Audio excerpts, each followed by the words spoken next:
Hello and welcome to Filler Form. I am Ali Akhtar, sociology teacher at Filler Form. So आज हम लोग unit 5 के political process part 3 करने वाले हैं। 2 मिनट वेट करते हैं, सारे लोग ज्वाइन कर लें, उसके बाद स्टार्ट करते हैं।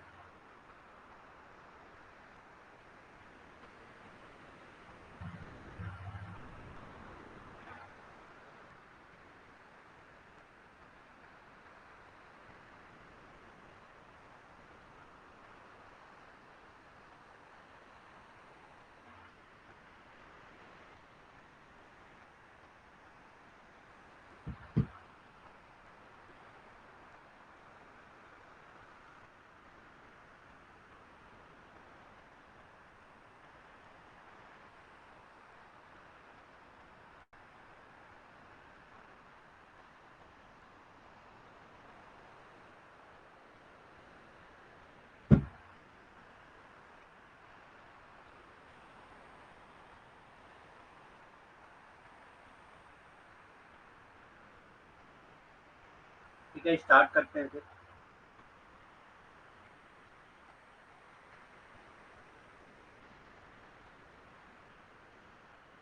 तो आज हम लोग political process in India part 3 करेंगे। इसमें सबसे पहले आता है Panchayati Raj. Panchayati Raj Panchayati Raj is the governance at the local and rural level.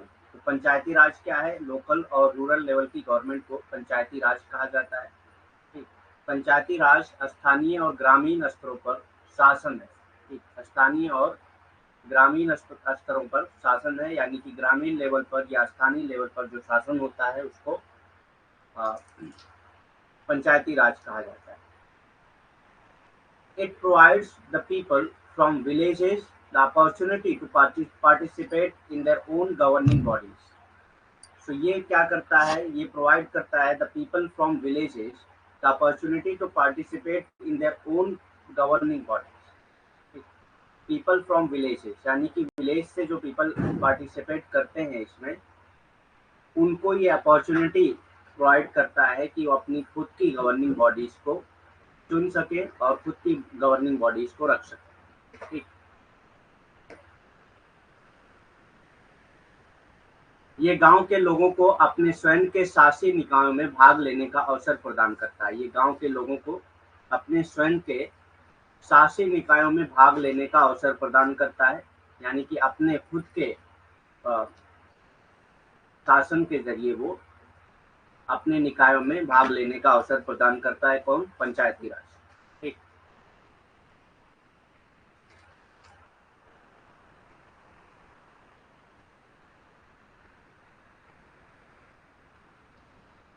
Background क्या है पंचायती राज का? पंचायती राज की पृष्ठभूमि क्या है? Jawaharlal Nehru inaugurated Panchayati act Nagpur on October 2, 1959। पंचायती राज को जवाहरलाल नेहरू ने पहली बार इनॉग्रेट किया था। हालांकि ये पंचायती राज जो है बहुत पुराना सिस्टम है, कोई नया सिस्टम नहीं है, लेकिन आज़ादी के बाद पंचायती राज सिस्टम को नागपुर में पहले शुरू किया गया था अक्टूबर 2, 1959 में। ठीक। जवाहरलाल नेहरू ने 2 अक्टूबर 1959 को नागौर में, नागपुर में नागौर है ये, ठीक है। Jawaharlal Nehru inaugurated Panchayati Raj at Nagaur on October 2, 1959। Jawaharlal Nehru ने 2 अक्टूबर 1959 को नागौर में पंचायती का उद्घाटन किया था, पंचायती राज का उद्घाटन किया था। ठीक है, 2 अक्टूबर 1959 को। अब 2 अक्टूबर को क्या है? गांधी जयंती है। The day was selected on the occasion of Mahatma Gandhi birthday. ठीक, डे इसलिए सिलेक्ट किया गया था क्योंकि इस दिन जो है महात्मा गांधी का बर्थडे था, और वो विलेज लेवल के डेवलपमेंट की बात करते हैं। ठीक, विलेज रिपब्लिक की बात करते हैं गांधी।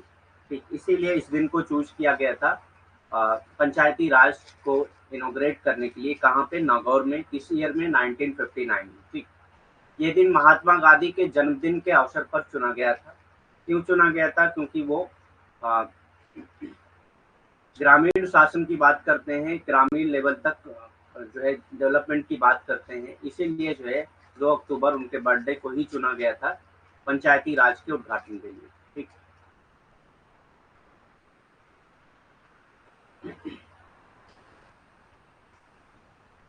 गांधी वांटेड ग्राम स्वराज थ्रू पंचायती राज। ठीक, गांधी जो है ग्राम स्वराज चाहते थे पंचायती राज के जरिए। ठीक, पंचायती राज के जरिए वो ग्राम स्वराज चाहते थे। गांधी पंचायती राज के माध्यम से ग्राम स्वराज चाहते थे। ग्राम स्वराज मतलब कि हर विलेज का अपना खुद का रूल होना चाहिए। ग्राम मीन्स गांव और स्वराज मतलब खुद का रूल, स्वयं रूल। ठीक, सेल्फ रूल जिसको कहते हैं, विलेज सेल्फ रूल की बात करते हैं।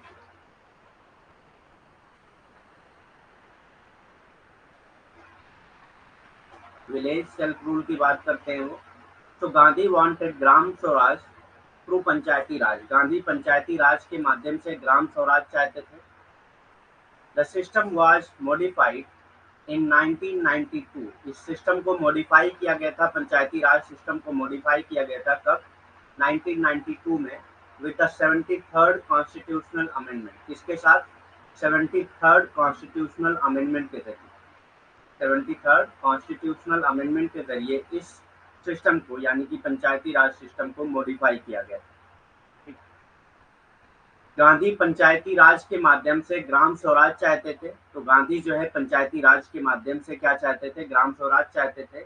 और इस प्रणाली को 1992 में 73वें संविधान संशोधन के साथ संशोधित किया गया।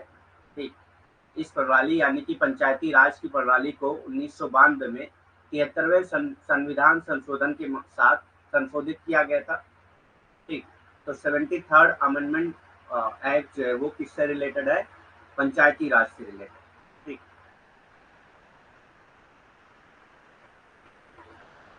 Inaugurated by the then prime minister Pandit Jawaharlal Nehru on 2 October 1959 and Nagaur in Rajasthan. Nagaur कहाँ पे पाया जाता है? राजस्थान में पाया जाता है। ठीक, 2 अक्टूबर 1959 को राजस्थान के नागौर में, ये नागौर कहाँ पे पाया जाता है? ये कहाँ की जगह है? नागौर की है।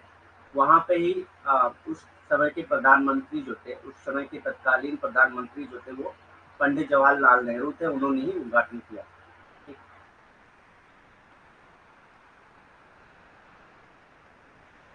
Functions of Panchayati Raj. पंचायती राज के फंक्शंस क्या हैं? पंचायती राज के कार्य क्या हैं? The Panchayati Raj system plays a vital role in the village local government to develop the village in special areas such as. तो पंचायती राज सिस्टम का क्या काम है? कि विलेज एरिया के डेवलपमेंट के लिए काम करे, विलेज एरिया पे लोकल गवर्नमेंट के तौर पे काम करे, और कुछ स्पेशल एरियाज में ये काम करते हैं। आगे हम लोग देखेंगे कौन कौन सी स्पेशल एरियाज पे काम करते हैं पंचायती राज सिस्टम। तो पंचायती राज के कार्य क्या हैं? पंचायती राज व्यवस्था गांव के स्थानीय सरकार के गांव को विशेष क्षेत्रों में विकसित करने में महत्वपूर्ण भूमिका निभाती है। तो कुछ विशेष क्षेत्र ऐसे हैं जिसमें जो है विकास के लिए पंचायती राज बहुत महत्वपूर्ण भूमिका निभाती हैं। वो कौन कौन से विशेष क्षेत्र हैं वो हम लोग देखेंगे। तो सबसे पहले आता है हेल्थ। हेल्थ सेक्टर में पंचायती राज सबसे ज़्यादा इम्पोर्टेंट रोल अदा करती है। स्वास्थ्य सेक्टर में, स्वास्थ्य के मामले में, ठीक, स्वास्थ्य के मामले में सबसे ज़्यादा ये इम्पोर्टेंट रोल अदा करती है पंचायती राज सिस्टम, जिसके जरिए जो है CSC और PSC वगैरह खोली जाती है। ठीक, विमेन डेवलपमेंट के तौर पे काम करती हैं, महिला विकास के लिए। महिला विकास के एरिया में पंचायती राज सिस्टम काम करता है, पंचायती राज प्रणाली काम करती है। ठीक है, primary education of children.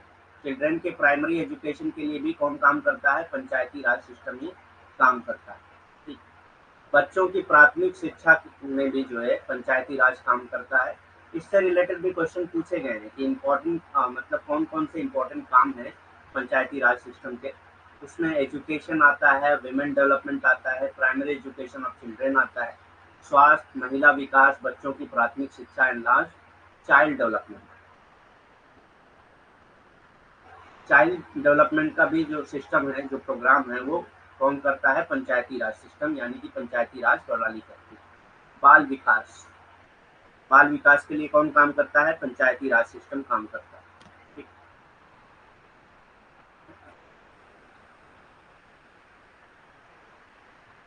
Women participation in local government, women का पार्टिसिपेशन जो है लोकल गवर्नमेंट में, ये कौन सुनिश्चित करता है? ये पंचायती राज सिस्टम ही सुनिश्चित करता है। अभी हम लोग देखेंगे कि विमेन का पार्टिसिपेशन लोकल गवर्नमेंट में किस लेवल पे हुआ था। 73rd अमेंडमेंट के बारे में हम लोग पढ़ेंगे अभी आगे। स्थानीय सरकार में महिलाओं की भागीदारी को सुनिश्चित करना, ये भी किसका काम है? पंचायती राज सिस्टम का काम है। स्थानीय सरकार में महिलाओं की भागीदारी सुनिश्चित करना पंचायती राज प्रणाली का ही काम है। एग्रीकल्चरल डेवलपमेंट में काम करते हैं ये, एग्रीकल्चरल डेवलपमेंट, ये सारे काम है पंचायती राज सिस्टम के। ठीक। कृषि विकास आदि में, एग्रीकल्चरल डेवलपमेंट एक्सेट्रा में ये काम करते हैं। तो ये सारे काम हैं पंचायती राज सिस्टम के, ये आपको पता होना चाहिए। और कौन कौन से एरिया में वो जो है इम्पोर्टेंट भूमिका निभाते हैं, वो सारी चीज़ें पता होनी चाहिए।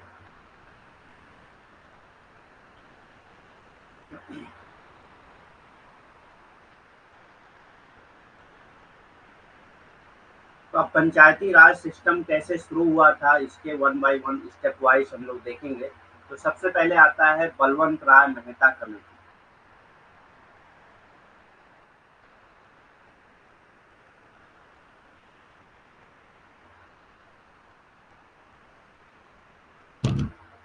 सबसे पहले आता है बलवंत राय मेहता कमेटी, बलवंत राय मेहता समिति। The Balwant Rai Mehta committee was appointed in 1957। Year याद रखिएगा आप, ईयर और रिकमेंडेशन कम से कम एग्जाम में पूछा जाता है। ठीक है। तो बलवंत राय मेहता कमेटी कब अपॉइंट की गई थी? 1957 में अपॉइंट की गई थी। The committee submitted its report on 24 November 1957। Committee ने उसी साल में 24 नवंबर को अपनी रिपोर्ट सबमिट की। ठीक। तो 1957 में इस कमेटी का गठन हुआ था और 24 नवंबर 1957 में ही इन्होंने अपनी रिपोर्ट सबमिट की थी। बलवंत राय मेहता समिति, बलवंत राय मेहता समिति की नियुक्ति 1957 में हुई। तो इसकी नियुक्ति कब हुई थी? 1957 में हुई थी। समिति ने 24 नवंबर 1957 को अपनी रिपोर्ट सौंपी थी। तो इस समिति ने अपनी रिपोर्ट, जो भी इनकी रिपोर्ट थी, वो कब सौंपी थी? 24 नवंबर 1957 को ही सौंपी थी। Balwant Rai Mehta was elected head of the committee and was also the chief minister of Gujarat। तो बलवंत राय मेहता जो है वो इलेक्टेड हेड थे, ऐसे नहीं किसी ने उसको नॉमिनेट नहीं किया था, बल्कि वो इलेक्टेड हेड थे। इलेक्शन के जरिए वो उस कमेटी के हेड बने। Balwant Rai Mehta was the elected head of the committee and was also the chief minister of Gujarat। और उस समय के वो चीफ मिनिस्टर थे गुजरात। ठीक, उस समय गुजरात के वो चीफ मिनिस्टर थे। बलवंत राय मेहता समिति के निर्वाचित प्रमुख थे और गुजरात के मुख्यमंत्री थे।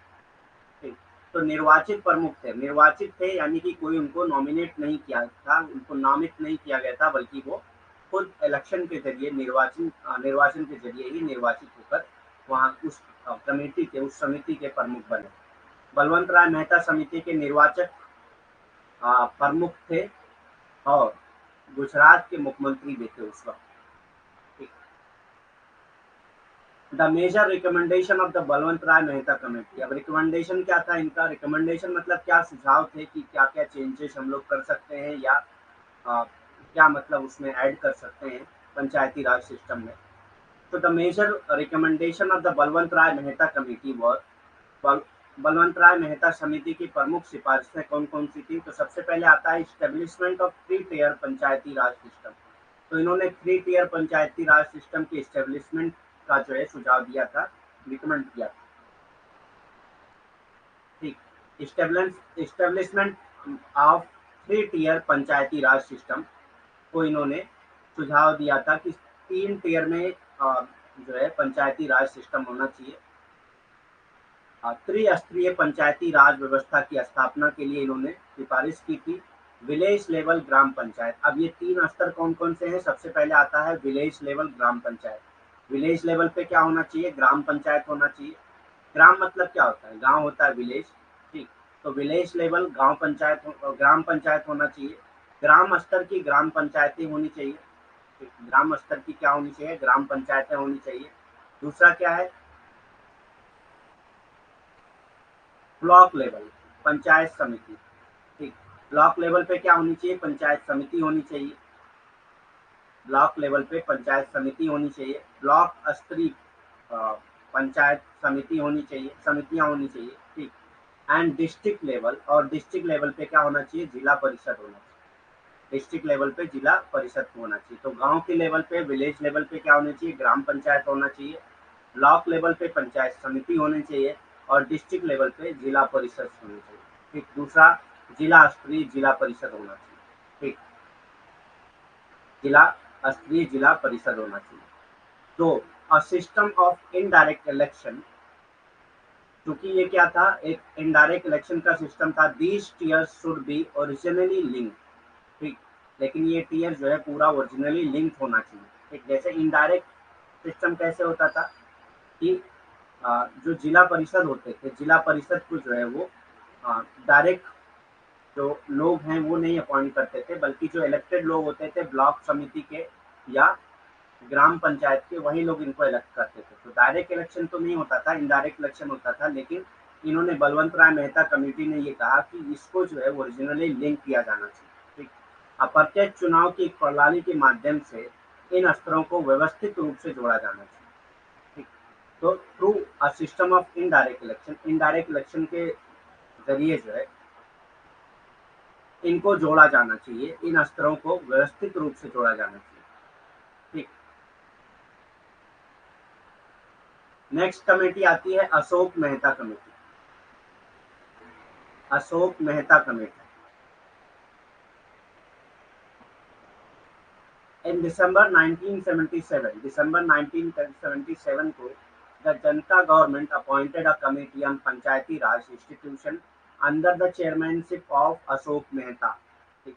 तो अशोक मेहता की चेयरमैनशिप में उस वक्त की जो जनता गवर्नमेंट थी, 1977 में जनता गवर्नमेंट थी, उन्होंने अपॉइंट किया था एक कमेटी, किसके ऊपर? पंचायती राज के ऊपर, ठीक। पंचायती राज इंस्टीट्यूशन के लिए कमेटी अपॉइंट किया था, किसकी चेयरमैनशिप में? अशोक मेहता की चेयरमैनशिप में, इसीलिए इसको अशोक मेहता कमेटी कहा जाता है, ठीक। और ये कब अपॉइंट हुआ था? 1977 में, ठीक। दिसंबर 1977 में जनता सरकार ने अशोक मेहता की अध्यक्षता में पंचायती राज संस्थाओं पर एक समिति नियुक्त की थी। तो जनता सरकार थी कब? 1977 में। और दिसंबर 1977 में अशोक मेहता की अध्यक्षता में उन्होंने पंचायती राज व्यवस्था पर, संस्था पर एक समिति नियुक्त की थी, जिसके हेड कौन थे, जिसके अध्यक्ष कौन थे? अशोक मेहता। इसीलिए इसको अशोक मेहता समिति कहा जाता है, ठीक। इसीलिए इसको अशोक मेहता समिति कहा जाता है। The committee submitted its report in August 1978. Committee ने जो अपनी रिपोर्ट जो है वो अगस्त 1978 में सबमिट किया था। दिसंबर 77 में ये अपॉइंट हुए थे और अगस्त 1978 में ये अपनी रिपोर्ट सबमिट करते हैं, ठीक। एंड मेड 132 रिकमेंडेशन, और इसमें उन्होंने कितने रिकमेंडेशन किए थे? 132 रिकमेंडेशन किए थे। ये इंपॉर्टेंट है, पूछ सकता है एग्जाम में कि कितने रिकमेंडेशन किया था अशोक मेहता ने, ठीक। तो 132 रिकमेंडेशन किया था इन्होंने। to revive and strengthen the declining panchayati raj system in the country. To revive and strengthen the declining panchayati raj system in the country, ताकि जो है जो पंचायती राज सिस्टम कंट्री में डिक्लाइन हो रहा है उसको कैसे रिवाइव कर सकते हैं, उसको कैसे मजबूत कर सकते हैं, ठीक। उसके लिए इन्होंने 132 रिकमेंडेशन किया था 1978।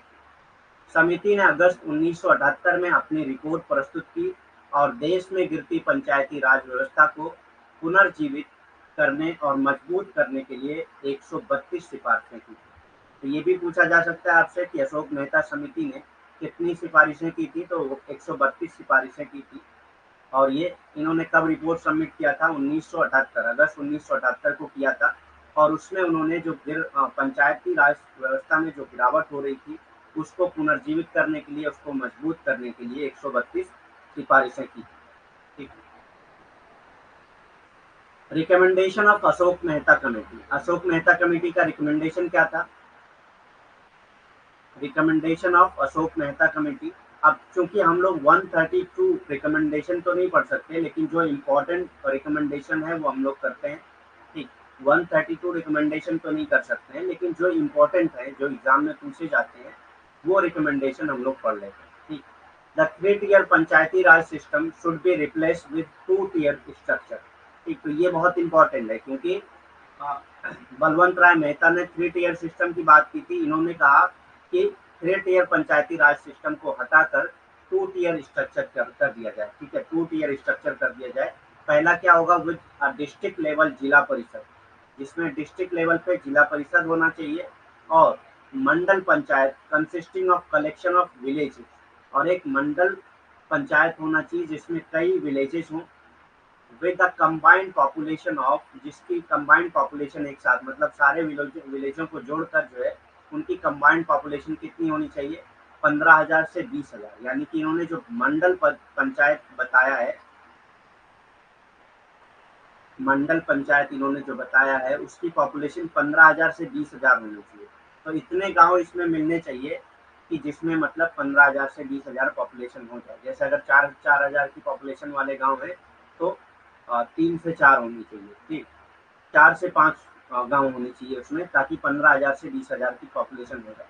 तो इन्होंने 3 tier सिस्टम को रिप्लेस करके 2 tier सिस्टम की बात की थी, और ये कहा कि एक जो है जिला परिषद लेवल पे, डिस्ट्रिक्ट लेवल पे जो है जिला परिषद होना चाहिए, और एक मंडल पंचायत होना चाहिए। मंडल पंचायत में क्या होना चाहिए, कई विलेजेस होनी चाहिए जिसकी कंबाइंड पॉपुलेशन कितनी होनी चाहिए, 15,000 से 20,000 होनी चाहिए। ठीक, इस लेवल पे एक मंडल पंचायत होगी। अशोक मेहता समिति की सिफारिशें कौन सी थी, तो 132 सिफारिशें थी। हम लोग सारी नहीं कर सकते हैं, कुछ करते हैं हम लोग जो इम्पोर्टेंट है। त्रिस्तरीय पंचायती राज प्रणाली को 2 स्तरीय संरचना के साथ बदल दिया जाना चाहिए। तो ये अशोक मेहता कहते हैं कि जो त्रिस्तरीय पंचायती राज प्रणाली है, उसको 2 स्तरीय कर देना चाहिए। पहला स्तर कौन सा होना चाहिए, इसमें जिला स्तरीय जिला परिषद होना चाहिए। ठीक, जिला स्तरीय जिला परिषद होना चाहिए, और एक मंडल पंचायत होना चाहिए। मंडल पंचायत में 15,000 से 20,000 लोगों की संयुक्त आबादी वाले गांव का संग्रह। ठीक, तो ऐसे गांव हों इसमें मंडल पंचायत में, जिसमें जो गांव मिलाकर जो है 15,000 से 20,000 की आबादी बनाते हैं। ठीक, तो ऐसे 15,000 से 20,000 की आबादी तक के गांव को एक साथ जोड़ा जाए। ठीक, और उनको मिलाकर जो है मंडल पंचायत बना दिया जाए। ठीक, क्योंकि गांव की आबादी 3,000 से 4,000 होती है, तो 3 गांव, 4 गांव या 6 गांव तकरीबन करके एक मंडल पंचायत बनता है। ठीक,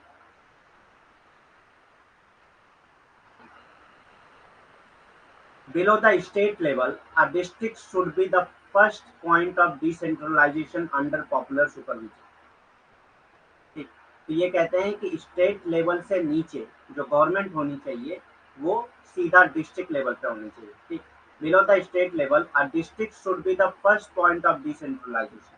तो डिस्ट्रिक्ट ही सबसे फर्स्ट पॉइंट होना चाहिए डिसेंट्रलाइजेशन का, अंडर पॉपुलर सुपरविजन, एक पॉपुलर सुपरविजन के साथ। ठीक, राज्य स्तर से नीचे एक जिला लोकप्रिय पर्यवेक्षण के तहत विकेंद्रीकरण का पहला बिंदु होना चाहिए। तो राज्य स्तर पे जो विकेंद्रीकरण हो रहा है, उसका पहला बिंदु कौन सा होना चाहिए, जिला स्तर का होना चाहिए, जो एक लोकप्रिय पर्यवेक्षण के तहत होना चाहिए। ठीक, दूसरा रिकमेंडेशन क्या था, द जिला परिषद shall be executive body and be in charge of district planning. ठीक, तो जिला परिषद क्या होगा, एग्जीक्यूटिव बॉडी होगा। ठीक, जिला परिषद क्या होगा, एग्जीक्यूटिव बॉडी होगा, और जो है इनके पास चार्ज होगा डिस्ट्रिक्ट प्लानिंग के लिए, मतलब डिस्ट्रिक्ट में जो भी प्लानिंग होगी उसका चार्ज किसके पास होगा, जिला परिषद के पास होना चाहिए। ठीक, जिला परिषद कार्यकारी निकाय होगा, और जिला योजना का प्रभारी होगा। तो जिला परिषद क्या होगा, कार्यकारी निकाय होगा, और जिला योजना का प्रभारी होगा। ठीक, तो ये रिकमेंडेशन थी बलवंत राय मेहता कमेटी की, कि जिला परिषद जो है वो कार्यकारी निकाय होगा, और जो भी जिला में योजना बन रही है उसका प्रभारी कौन होगा, जिला परिषद ही होगा। ठीक, उसका प्रभारी कौन होगा, जिला परिषद ही होगा। Political parties should be allowed to participate in panchayat election at all level. ठीक है, और इन्होंने कहा कि पॉलिटिकल पार्टीज को जो है अलाउ किया जाए कि ये पार्टिसिपेट कर सके पंचायत इलेक्शन पे सारे लेवल पे, चाहे वो मंडल लेवल पे करना चाहे, चाहे वो डिस्ट्रिक्ट लेवल पे करना चाहे। चाहे वो मंडल स्तर पे करना चाहे, चाहे जिला स्तर पे करना चाहे, वो उनको जो है अलाउ किया जाना चाहिए कि वो जो है पार्टिसिपेट कर सके पंचायत इलेक्शन में। ठीक, यानी कि पंचायत इलेक्शन में अपने कैंडिडेट को उतार सके। राजनीतिक दलों को सभी स्तरों पर पंचायत चुनाव में भाग लेने की अनुमति दी जानी चाहिए। तो जो भी राजनीतिक दल हैं, जो भी पार्टियां हैं, उनको सभी स्तरों पर पंचायत चुनाव में भाग लेने की अनुमति दी जानी चाहिए। ये किसका रिकमेंडेशन था? अशोक मेहता कमेटी का रिकमेंडेशन था। To mobilize their own financial resources, मतलब कि उस जो पंचायती राज है उनके फाइनेंशियल रिसोर्सेज को जमा करने के लिए Panchayati Raj organisation should have compulsory taxing power. तो इनके पास एक कंपल्सरी टैक्सिंग पावर भी होना चाहिए, मतलब टैक्स कलेक्शन का पावर भी इनके पास होना चाहिए, ताकि ये अपने जो है फाइनेंशियल रिसोर्सेज को मोबिलाइज कर सकें, उसको जमा कर सकें। ठीक, अपने स्वयं के वित्तीय वित्तीय संसाधन जुटाने के लिए, तो अपने स्वयं के वित्तीय संसाधन जुटाने के लिए पंचायती राज के संगठनों के पास अनिवार्य कर लगाने की शक्ति होनी चाहिए। मतलब ये खुद जो है टैक्स लगा सकते हैं, खुद कर लगा सकते हैं लोगों के ऊपर, और उसको इकट्ठा कर सकते हैं, किस लिए? अपने वित्तीय संसाधन के लिए।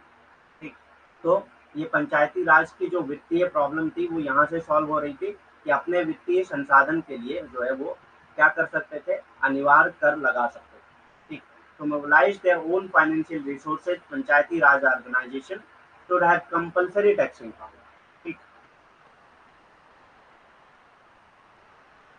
Social audit must be conducted at regular interval, और जो है इसकी जांच होनी चाहिए, सोशल ऑडिट होनी चाहिए एक रेगुलर इंटरवल पे। ठीक, थोड़े थोड़े समय पे इसकी जांच होनी चाहिए कि क्या पंचायती राज सिस्टम सही से काम कर रहा है या नहीं। सोशल ऑडिट नियमित अंतराल पर किया जाना चाहिए। नियमित अंतराल यानी कि थोड़े थोड़े समय पर जो है सोशल ऑडिट किया जाना चाहिए। सोशल ऑडिट मतलब इसकी जांच करना चाहिए कि ये सही तरीके से काम कर रहा है या नहीं। If the Panchayati institution are superseded, then election must be held within 6 months। अगर पंचायती राज सिस्टम, पंचायती इंस्टीट्यूशन जो है किसी वजह से जो है ये सुपरसेडेड हो जाए, यानी कि डिजॉल्व हो जाए, गिर जाए पंचायती राज गवर्नमेंट, तो क्या करेंगे? विद इन 6 मंथ में इलेक्शन कराना चाहिए। विद इन 6 मंथ में इलेक्शन कराना अनिवार्य होगा। ये किसका रिकमेंडेशन था? अशोक मेहता कमेटी का। If the panchayat institution are superseded, then election must be held within 6 month. यदि पंचायती संस्थानों का अधिक्रमण किया जाता है तो 6 माह के भीतर चुनाव कराने होंगे। ठीक, मतलब अगर पंचायती राज सिस्टम को, किसी व्यवस्था को खत्म किया जाता है किसी वजह से, तो 6 माह के अंदर जो है उसका चुनाव कराना होगा। ठीक,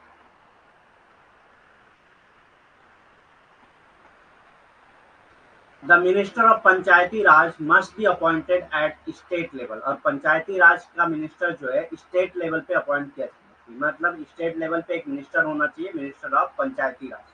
ठीक, पंचायती राज मंत्री को राज्य स्तर पर नियुक्त किया जाना चाहिए। ठीक, पंचायती राज मंत्री को राज्य स्तर पर नियुक्त किया जाना चाहिए।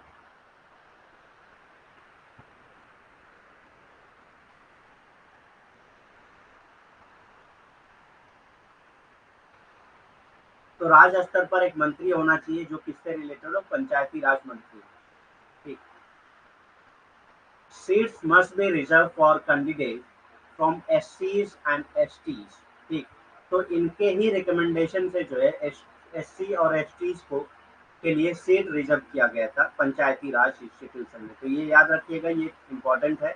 अनुसूचित जाति और अनुसूचित जनजाति के उम्मीदवारों के लिए सीटें आरक्षित होनी चाहिए। ये किसने कहा था? अशोक मेहता समिति ने कहा। ठीक, तो seat must be reserve for candidate from एससीज एंड एसटीज। अनुसूचित जनजाति और अनुसूचित जाति और अनुसूचित जनजाति के उम्मीदवारों के लिए सीटें आरक्षित होनी चाहिए।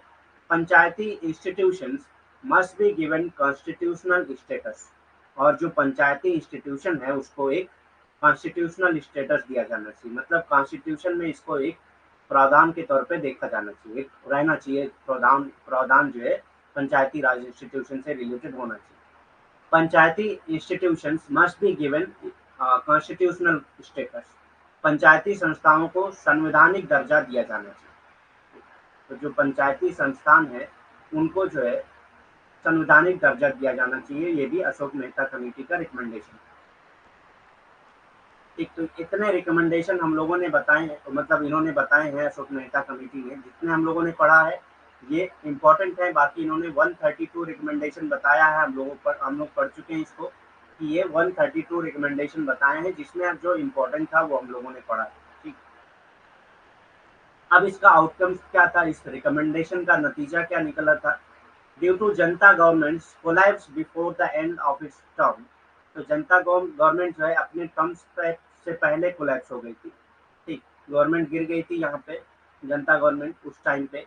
No action could be done at the central level on the recommendation of Ashok Mehta committee. तो अशोक मेहता कमेटी के रिकमेंडेशन पे सेंट्रल लेवल पे कोई भी एक्शन नहीं लिया गया। ठीक, कोई भी एक्शन नहीं लिया गया था, इस यानी कि इस कमेटी का जो भी रिकमेंडेशन था उसको इम्प्लीमेंट नहीं किया गया। ठीक,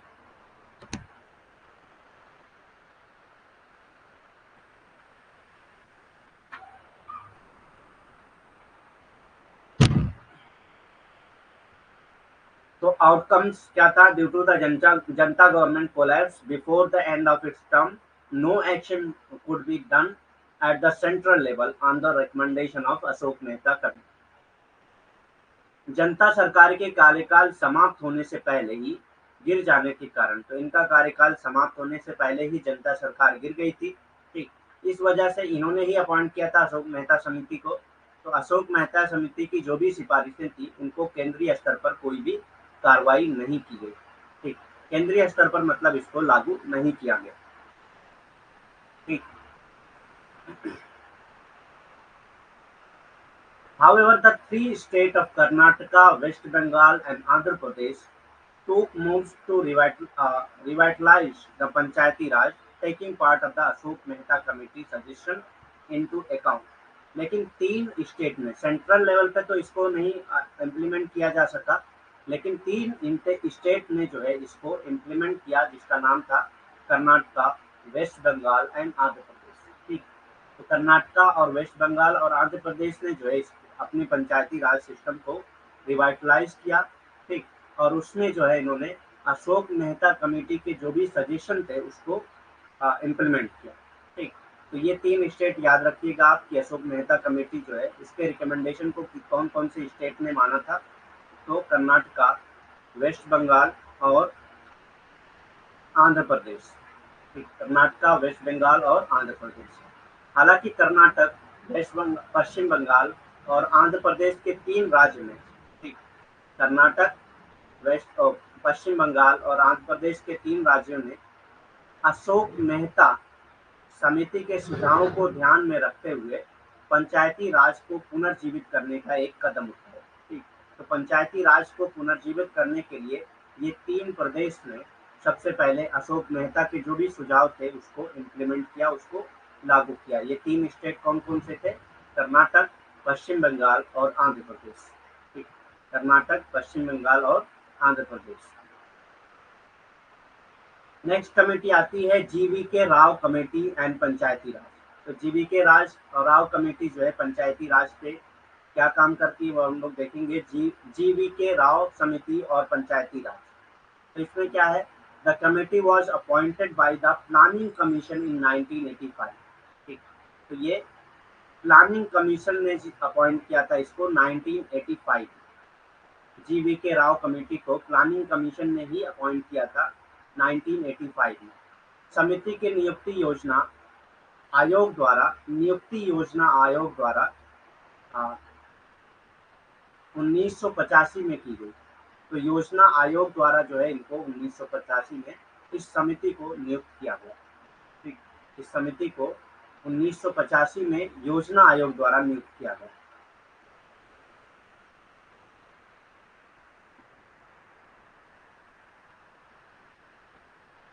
It recognized that development was not seen at the grassroots level due to the bureaucratization resulting in Panchayati Raj institution being addressed at grass without root। ठीक, तो इन्होंने रिकॉग्नाइज किया कि it recognizes that development was not seen at grass root level. Development क्यों नहीं हो रहा है ग्रास रूट लेवल पे, इसको इन्होंने रिकॉग्नाइज किया क्योंकि जो है ग्रास रूट लेवल पे जो पंचायती राज है उसका क्या हो रहा है, ब्यूरोक्रेटाइजेशन हो रहा है, मतलब ब्यूरोक्रेसी का इस पे सबसे ज्यादा मतलब इम्पैक्ट पड़ रहा है, जिसकी वजह से ग्रास रूट लेवल पे कोई भी डेवलपमेंट नहीं हो पा रहा है। और इसको इन्होंने एड्रेस किया था ग्रास विदाउट रूट, मतलब बगैर जड़ के यहाँ पे ग्रास है, ठीक। तो अगर ग्रास जो है बगैर जड़ के हो तो जल्दी सूख जाएगी, तो इसको जो है ग्रास रूट लेवल को इन्होंने कट करके क्या कहा, इसको एड्रेस किया ग्रास विदाउट रूट के तौर, ठीक। इसने स्वीकार किया कि नौकरशाही के कारण, जो भी नौकरशाही था उसके कारण जो है जमीनी स्तर पर विकास नहीं देखा गया, ठीक।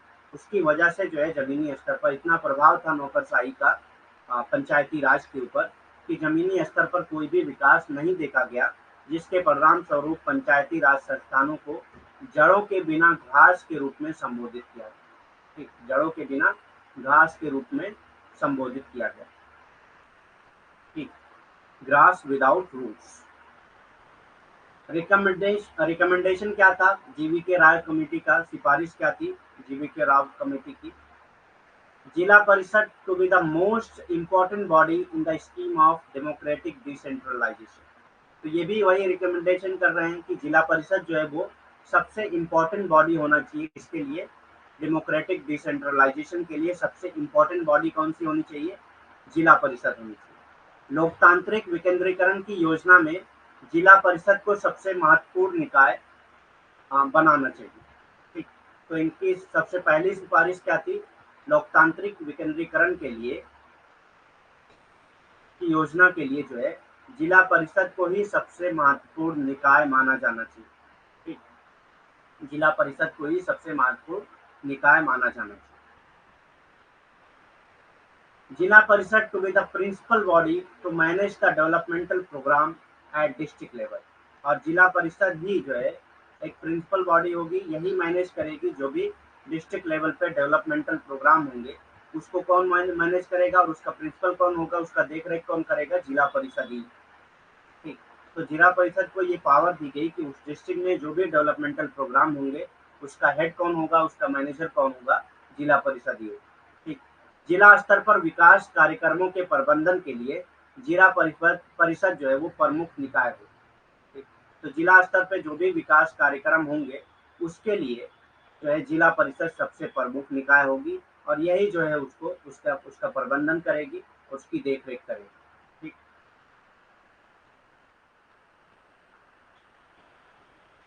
The district and the lower level of the Panchayati Raj system to be assigned with specific planning, ठीक। तो डिस्ट्रिक्ट और लोअर लेवल जो पंचायती राज सिस्टम है उसको जो है एक स्पेसिफिक प्लानिंग दी जाएगी, ठीक। एक अलग तरीके की प्लानिंग बनाकर दिया जाएगा उनको, और उसको इम्प्लीमेंटेशन के लिए और मॉनिटरिंग के लिए of the rural development program. तो जो भी रूरल डेवलपमेंट प्रोग्राम होगा उसको स्पेसिफिक स्पेसिफिक प्लानिंग के साथ उसके इम्प्लीमेंटेशन के लिए और उसको मॉनिटर करने के लिए डिस्ट्रिक्ट लेवल पे या जो उससे लोअर पंचायती राज सिस्टम होगा वही उसको जो है देख रेख करेगा, उसको उसकी मैनेजमेंट करेगा, ठीक। ग्रामीण विकास कार्यक्रमों की विशिष्ट योजना कार्यान्वयन और निगरानी के साथ जिला पंचायत और पंचायती राज प्रणाली के निचले स्तर को सौंपा जाएगा, ठीक। तो जो भी विकास कार्य होंगे ग्रामीण स्तर के वो किसको सौंपा जाएगा, वो जिला स्तरीय लेवल पे, जिला स्तर पे जो पंचायती राज सिस्टम होगा या उससे निचले स्तर पर जो भी पंचायती राज सिस्टम होगा उन्हीं को ये सौंपा जाएगा, ठीक। जो भी जिला स्तर पे ग्रामीण विकास के लिए जो भी काम किया जाएगा, जो भी योजनाएं बनेंगी वो, ठीक। उसकी निगरानी के लिए या उसकी देखरेख करने के लिए वो कौन करेगा, वो जिला स्तर पे ही जो पंचायती राज सिस्टम होगी वही करेगा।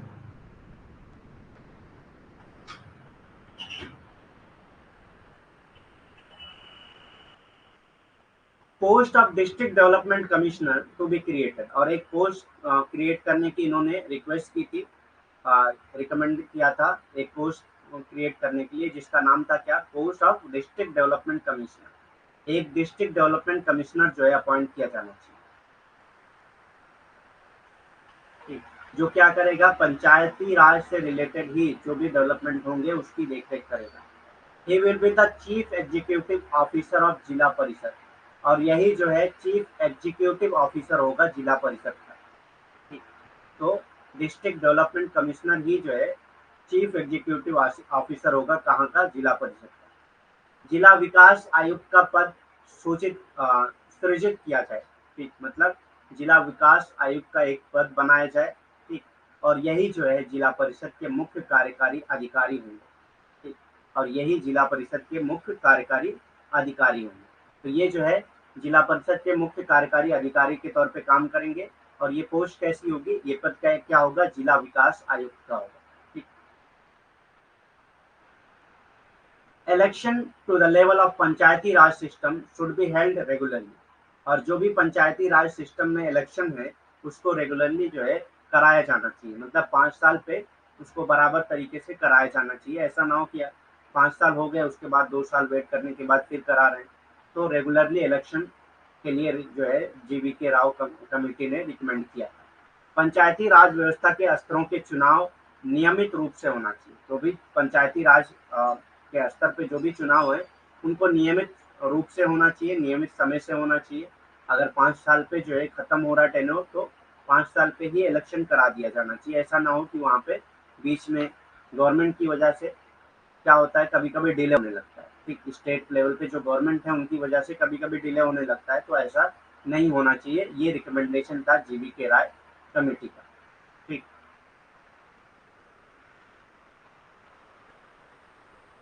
उसके बाद नेक्स्ट कमेटी आती है LM Singhvi committee. LM Singhvi committee, the committee was appointed by the government of India in 1986।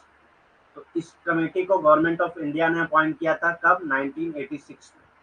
with the main objective to recommend step to revitalize the Panchayati Raj system, मतलब कि पंचायती राज सिस्टम को फिर से जीवित करने के लिए, पंचायती राज सिस्टम को फिर से जीवित करने के लिए for democracy and development, democracy और डेवलपमेंट के लिए इन्होंने रिकमेंडेशन मांगा था, किससे, LM सिंघवी कमेटी से।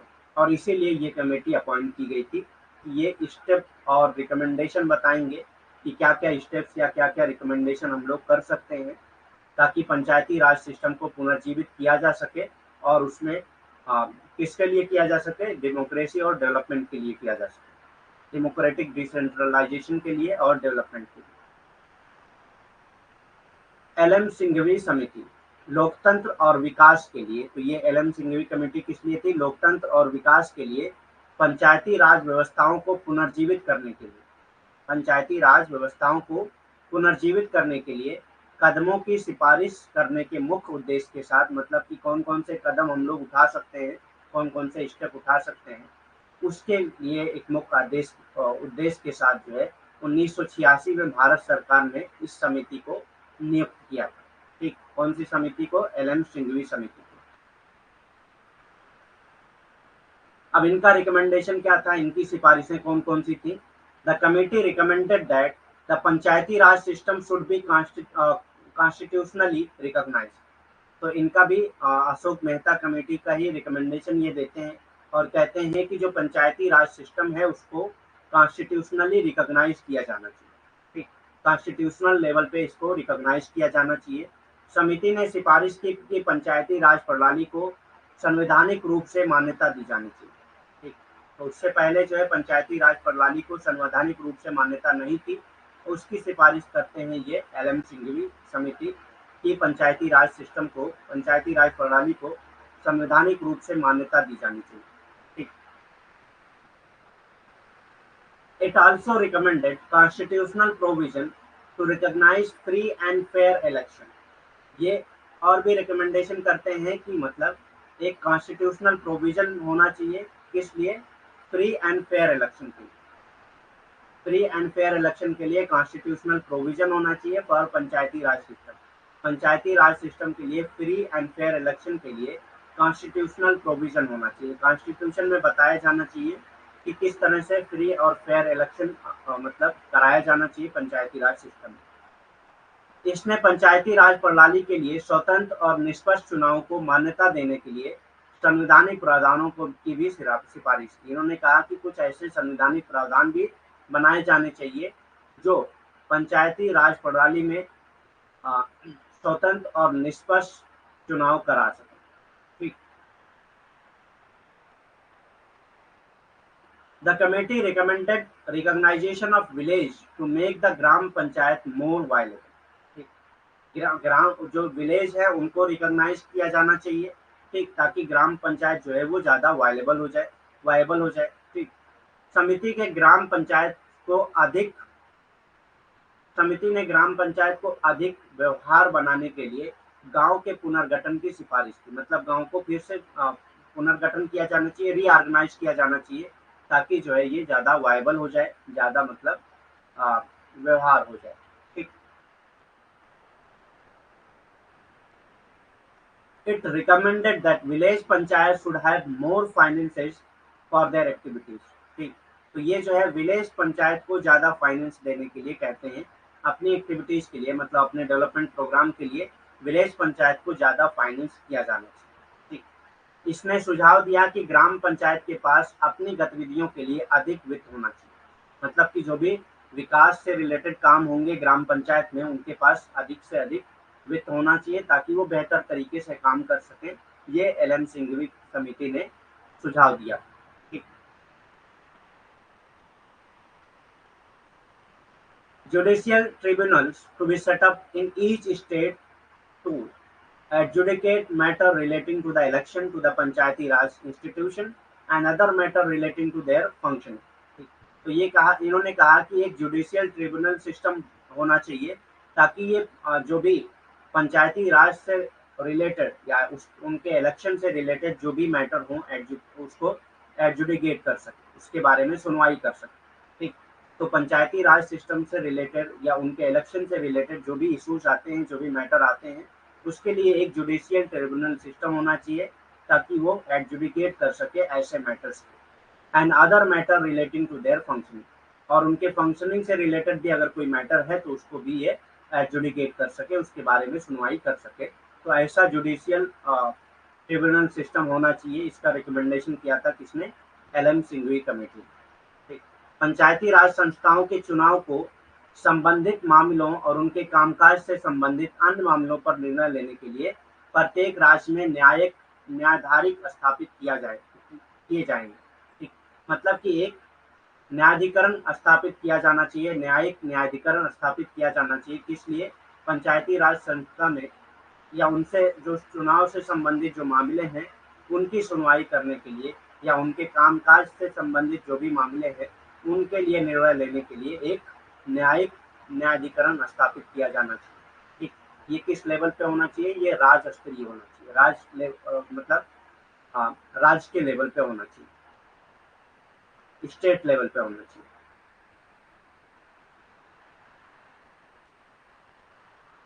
अब नेक्स्ट आता है 73rd कॉन्स्टिट्यूशनल अमेंडमेंट एक्ट। तो 73rd कॉन्स्टिट्यूशनल अमेंडमेंट किससे रिलेटेड था? पंचायती राज से ही रिलेटेड।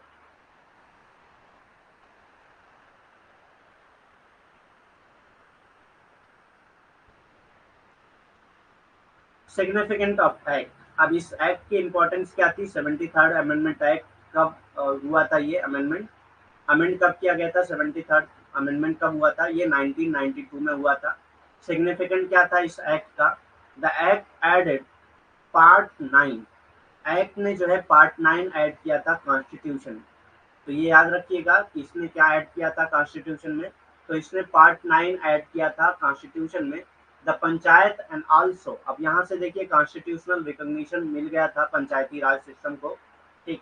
तो the act added part 9 to the constitution, the panchayat and also added the 11th schedule.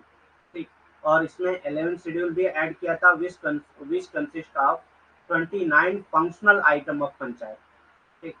तो पार्ट 9 क्या था? पंचायत के बारे में था, और पंचायत की फंक्शनिंग के बारे में 11th शेड्यूल ऐड किए गए। ठीक। 11th शेड्यूल ऐड किया गया था, जिसमें जो है 29 फंक्शनल आइटम बताए गए थे पंचायत के लिए। पंचायत सिस्टम के लिए 29 फंक्शनल आइटम बताए गए थे। 73वां संविधान संशोधन अधिनियम जो 1992 में हुआ था, इस अधिनियम का महत्व क्या था? अधिनियम ने संविधान में भाग 9 पंचायतों को जोड़ा। भाग 9 क्या था, पंचायत तो था, पंचायत था, ठीक, उसको जोड़ा, ठीक, और ग्रामीण अनुसूची भी जोड़ा था, जिसके तहत क्या था कि 29 कार्यात्मक वस्तुएं कौन कौन सी हैं, पंचायत की 29 कार्यात्मक वस्तुएं कौन कौन सी हैं उसको बताता है ये ग्रामीण अनुसूची। ठीक, तो ये याद रखिएगा आप कि भाग 9 क्या था, ये पंचायत की, मतलब पंचायत से रिलेटेड सारी चीजें बताई गई थी इसमें, और ग्रामीण अनुसूची में जो पंचायत के काम होंगे उनमें 29 काम जो है वो ग्रामीण अनुसूची में जोड़ा गया। ठीक, part 9 of the constitution contains, तो पार्ट 9 ऑफ द कॉन्स्टिट्यूशन में कौन कौन से आर्टिकल आते हैं, आर्टिकल 243 एंड आर्टिकल 243 ओ। तो ये याद रखिएगा कि पंचायत से रिलेटेड आर्टिकल कौन कौन से हैं, 243 एंड 243 ओ। संविधान के भाग 9 में अनुच्छेद 243 से अनुच्छेद 243 ओ शामिल है। ठीक, तो अनुच्छेद 243 से लेकर अनुच्छेद 243 ओ शामिल। ठीक, the amendment act provide safe to article 40 of the constitution. ठीक, तो अमेंडमेंट क्या करता है, ये सेफ प्रोवाइड करता है आर्टिकल 40 को। आर्टिकल 40 क्या है, directive principle of state policy. Article 40 क्या है, directive principle of state policy, which direct the state, जो क्या करता है, स्टेट को डायरेक्ट करता है टू ऑर्गेनाइज विलेज पंचायत, ताकि विलेज पंचायत को ऑर्गेनाइज किया जाए, इसके लिए डायरेक्ट करता है article 40। And provide them power, और उनको पावर दिया जाना चाहिए, एंड अथॉरिटी, और उसको अथॉरिटी दी जानी चाहिए, so that they can function as self government, ताकि वो सेल्फ गवर्नमेंट के तौर पे फंक्शन कर सके। तो आर्टिकल 14 क्या करता है, ये directive principle of state policy है, जो स्टेट को डायरेक्ट करता है विलेज पंचायत को ऑर्गेनाइज करने के लिए, उनको कुछ अथॉरिटी, कुछ पावर देने के लिए, ताकि वो सेल्फ गवर्नमेंट के तौर पे काम कर सके, एक फंक्शन कर सके।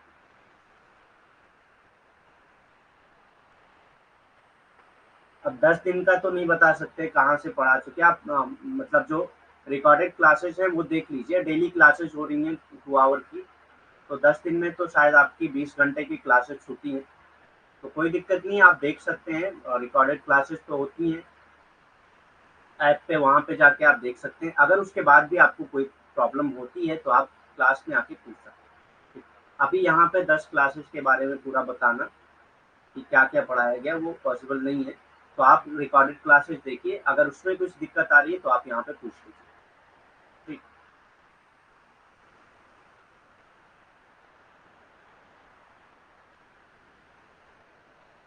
तो संशोधन अधिनियम संविधान के अनुच्छेद 40, तो संशोधन अधिनियम संविधान के अनुच्छेद 40 जो है राजनीति के निर्देशक सिद्धांत, तो ये क्या है, राजनीति के निर्देशक सिद्धांत है, जो आकार प्रदान करता है। तो ये अनुच्छेद जो 73वां अनुच्छेद संशोधन अधिनियम था वो क्या करता है, अनुच्छेद 40 को ही आकार प्रदान करता है, जो राज्य को, जो क्या करता है, राज्य को ग्राम पंचायत को संगठित करने और उन्हें शक्ति और अधिकार प्रदान करने का निर्देश देता है। तो राज्य को निर्देश देता है कि वो ग्राम पंचायत को संगठित करें और उनको कुछ शक्तियां और अधिकार प्रदान करें, ताकि वो जो है स्वयं शासन के रूप में कार्य कर सकें, ताकि वो स्वयं शासन के रूप में कार्य कर सकें, मतलब कि स्वयं के शासन के रूप में कार्य कर सकें। ठीक, तो ये स्टेट को निर्देश दिए गए आर्टिकल 40 के तहत।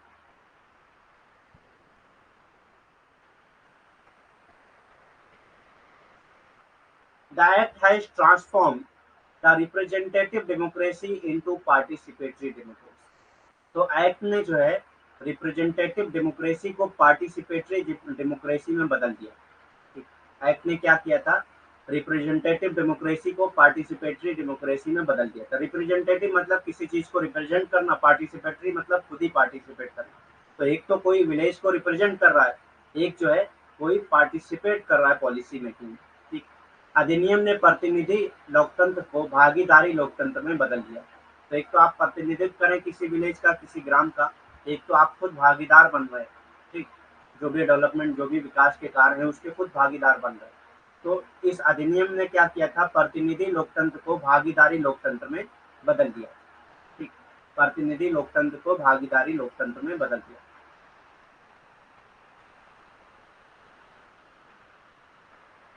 फीचर्स, फीचर्स क्या है पंचायती राज सिस्टम के, ये लास्ट पॉइंट है पंचायती राज सिस्टम का।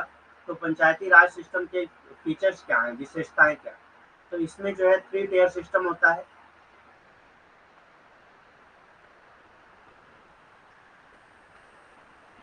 द एक्ट प्रोवाइड, जो आर्टिकल 40 है वो क्या करता है, the act provide for the establishment of, ये 73 अमेंडमेंट एक्ट जो है उसकी बात हो रही है, 73rd अमेंडमेंट एक्ट की बात हो रही है कि the act provide for the establishment of 3 tier system. ठीक, तो 3 टियर सिस्टम के इस्टेब्लिशमेंट के लिए जो है ये इसको इस्टेब्लिशमेंट प्रोवाइड करता है अब पंचायती राज इन द स्टेट। ठीक, ये किस किस लेवल पे होगा, विलेज लेवल पे होगा, इंटरमीडिएट लेवल पे होगा और डिस्ट्रिक्ट लेवल पे होगा। ठीक, village level, intermediate level and district level. तो 3 टियर सिस्टम का इस्टेब्लिशमेंट के लिए जो है ये एक्ट काम करता है, 73rd अमेंडमेंट एक्ट। ठीक, अधिनियम राज्यों को ग्राम, मध्यवर्ती और जिला स्तरीय में पंचायती राज की त्रिस्तरीय प्रणाली की स्थापना का प्रावधान करता है। ठीक,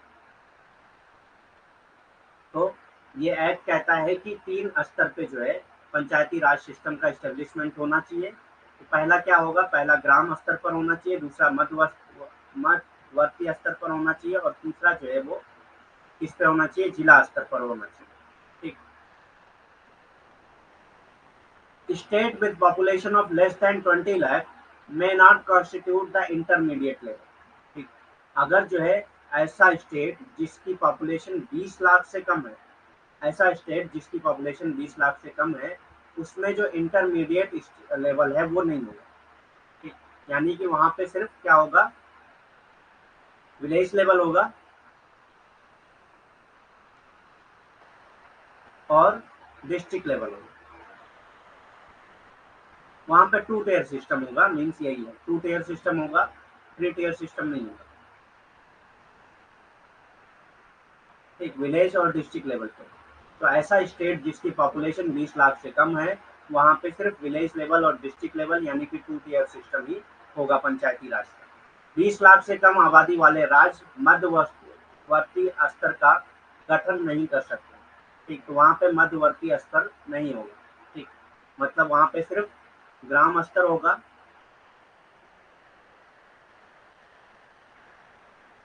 और ग्राम स्तर के साथ साथ जो है वहां पे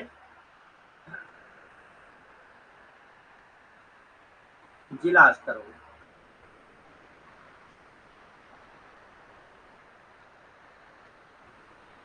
2 टियर सिस्टम ही होगा यहाँ पे। ठीक, अगर पॉपुलेशन 20 लाख से कम है तो। Election of member and chairperson, election कैसे होगा, जो पंचायती राज के मेंबर होंगे या उनके चेयरपर्सन का इलेक्शन कैसे होगा। The members to all the level of Panchayati Raj are elected directly, तो जो मेंबर होंगे सारे लेवल पे पंचायती राज के वो डायरेक्टली इलेक्ट होंगे। And the chairperson to the intermediate and the district level are elected indirectly from the elected member. तो सारे लेवल पे, all the level of Panchayati Raj, सारे लेवल पे क्या होगा, जो इलेक्शन होगा वो डायरेक्ट इलेक्शन होगा। डायरेक्ट मतलब पब्लिक ही उनको चूज करेगी, लेकिन जो चेयरपर्सन होगा, उनका जो चेयरपर्सन होगा उसको, उसका इनडायरेक्ट इलेक्शन होगा, जिनको पब्लिक ने चूज किया है वही जो है अपने चेयरपर्सन को चूज करेंगे। ठीक, तो इलेक्शन तो डायरेक्ट होगा, लेकिन उसके मेंबर के लिए इलेक्शन डायरेक्ट होगा सारे लेवल पे, लेकिन जो उसका चेयरपर्सन होगा उसका इलेक्शन इनडायरेक्ट होगा। जैसे क्या होता है, जिला पंचायत सदस्य के लिए जो इलेक्शन होता है, जिला पंचायत मेंबर के लिए जो इलेक्शन होता है वो डायरेक्ट इलेक्शन होता है, लेकिन जिला पंचायत का जो चेयरमैन होता है उसको जिला पंचायत सदस्य ही इलेक्ट करता है।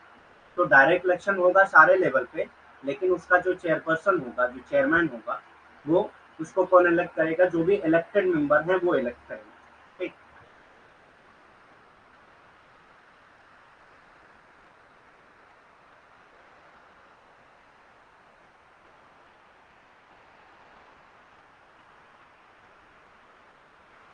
आप बात कर लीजिए, इस नंबर पे कॉल करके बात कर लीजिए, वो बता देंगे क्या करना है आपको। ठीक, अब इसमें हम लोग कुछ नहीं कर सकते, वो मतलब मैनेजमेंट की जिम्मेदारी होती है, जो भी अब उनका क्या है रूल्स, किस तरह से वो बंद करते हैं, क्या मतलब आपका सब्सक्रिप्शन खत्म हो गया होगा तो अब क्या सिस्टम है वो वही बता पाएंगे आप। आपको जो भी प्रॉब्लम है आप इस नंबर पे कॉल करके या व्हाट्सएप करके पूछ लीजिए। ठीक। तो the members to all the level of Panchayati Raj are elected directly. तो इसके पंचायती राज के जो भी मेंबर हैं उनको डायरेक्टली इलेक्ट किया जाएगा और उसके चेयरमैन जो है वो या to the intermediate and district level, intermediate या डिस्ट्रिक्ट लेवल पे जो चेयरमैन होंगे वो उनको कौन इलेक्ट करेगा, उनको इनडायरेक्ट इलेक्शन के जरिए इलेक्ट किया जाएगा और जो भी इलेक्टेड मेंबर हैं वही उनको इलेक्ट करेंगे।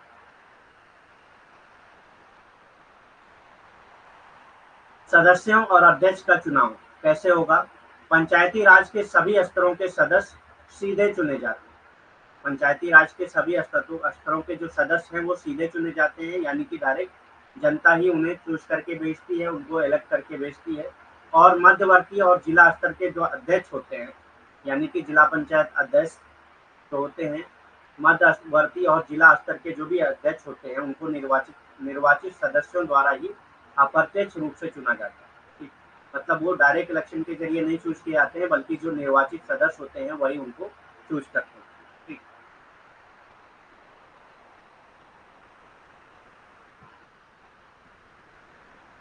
At the village level, the chairperson is elected as determined by the state government. ठीक। तो विलेज लेवल पे जो चेयरपर्सन इलेक्ट होगा वो स्टेट गवर्नमेंट ही डिटरमाइन करेगा कि कैसे विलेज लेवल पे चेयरपर्सन जो है वो इलेक्ट किया जाए। ग्राम स्तर पर अध्यक्ष का चुनाव राज्य सरकार द्वारा निर्धारित किया जाता है। ठीक। तो ग्राम स्तर पर जो अध्यक्ष है उसका चुनाव कैसे होगा, वो राज्य सरकार द्वारा ही निर्धारित किया जाएगा। अध्यक्ष होगा भी कि नहीं होगा ये राज्य सरकार ही तय करती है। ठीक। रिजर्वेशन ऑफ सीट्स, सीटों का आरक्षण फॉर एसटी एंड एससी। अनुसूचित जाति और अनुसूचित जनजाति के लिए जो है जो सीटों का आरक्षण था वो क्या है देखते हैं हम लोग।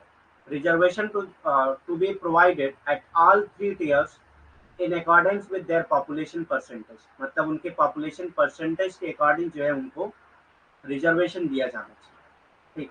तीनों टीयर सिस्टम में। ठीक। तीन जो 3 tier सिस्टम है सब में, मतलब विलेज लेवल पे भी और इंटरमीडिएट लेवल पे भी और जिला डिस्ट्रिक्ट लेवल पे। ठीक।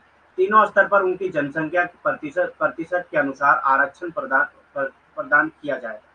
ठीक। तो उनके आरक्षण उनकी प्रतिशत के हिसाब, जनसंख्या का प्रतिशत क्या है उस हिसाब से उनको आरक्षण दिया जाएगा सीटों पे। ठीक। तीनों स्तर पर, यानी कि ग्राम स्तर पर भी और मध्यवर्ती स्तर पर भी और जिला स्तर पर भी। ठीक। फॉर विमेन, विमेन के लिए रिजर्वेशन कैसा होगा? नॉट लेस देन 1/3, 1/3 से ऊपर ही रिजर्वेशन होना चाहिए, उससे लेस नहीं होना चाहिए, चाहे पॉपुलेशन 1/3 हो या ना हो। लेकिन मतलब विमेन की पॉपुलेशन 1/3 है या नहीं इससे मतलब नहीं है, लेकिन उनसे कम जो है रिजर्वेशन नहीं होना चाहिए। Not less than 1/3 of the total number of seats to be reserve for women. ठीक। तो टोटल नंबर ऑफ सीट का जो 1/3 है वो रिजर्व होना चाहिए विमेन के लिए, यानी कि अगर 30 सीट्स हैं तो उसमें 10 सीट जो है वो विमेन के लिए रिजर्व होना चाहिए।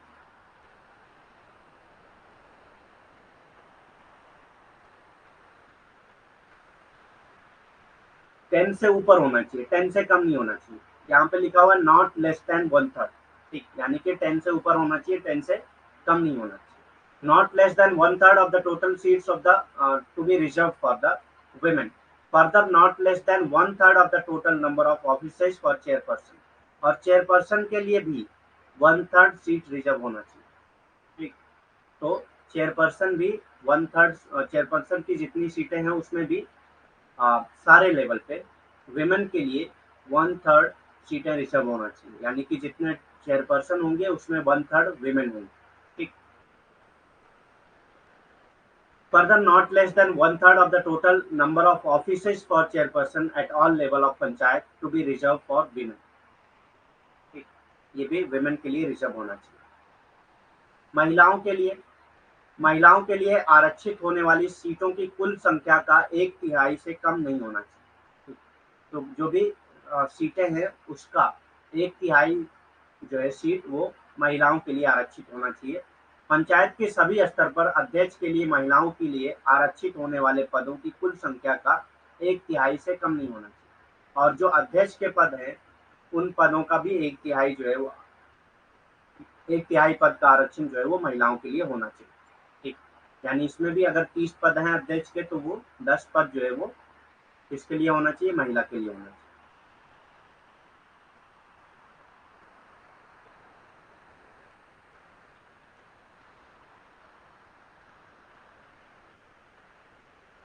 ठीक, 30 में से 10 पद जो है महिला के लिए होनी चाहिए, अगर 30 पद हैं तो।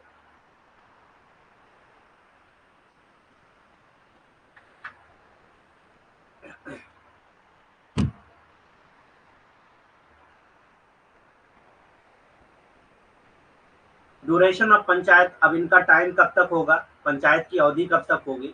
The act provide for a 5 year terms of offices to all level of the panchayat. Panchayat के जितने भी लेवल हैं, चाहे वो विलेज लेवल हो, इंटरमीडिएट लेवल हो या डिस्ट्रिक्ट लेवल हो, वो 5 साल के लिए ही होंगे। However the panchayat can be dissolve before the completion of its term. जबकि जो है पंचायत को डिसॉल्व भी किया जा सकता है, स्टेट गवर्नमेंट के जरिए डिसॉल्व भी किया जा सकता है उसके टर्म्स के कंप्लीट होने से पहले भी। अधिनियम पंचायत के सभी स्तरों के लिए 5 साल के कार्यकाल प्रावधान करता है, कार्यकाल का प्रावधान करता है, मतलब 5 साल का कार्यकाल होगा। हालांकि पंचायत को उनकी अवधि पूरी होने से पहले ही भंग किया जा सकता है। तो ये भंग कौन करेगा, राज्य सरकार ही करेगी, राज्य सरकार द्वारा ही भंग किया जाएगा। अगर कोई भी प्रॉब्लम आती है तो राज्य सरकार जो है पंचायत के सारे स्तर पे जो भी पंचायत है वो उसको भंग कर सकती है 5 साल पूरा होने से पहले।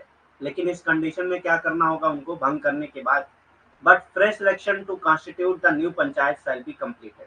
लेकिन जल्द से जल्द जो है फ्रेश इलेक्शन कराया जाना चाहिए नई पंचायत को बनाने के लिए। ठीक, नई पंचायत बनाने के लिए जल्द से जल्द फ्रेश फ्रेश इलेक्शन कराया जाना चाहिए। लेकिन नई पंचायत के गठन के लिए नए सिरे से चुनाव कराए जाएंगे। ठीक, अगर भंग किया जा रहा है तो नए तरीके से अ, नए स्तर पे जो है चुनाव कराया जाना चाहिए।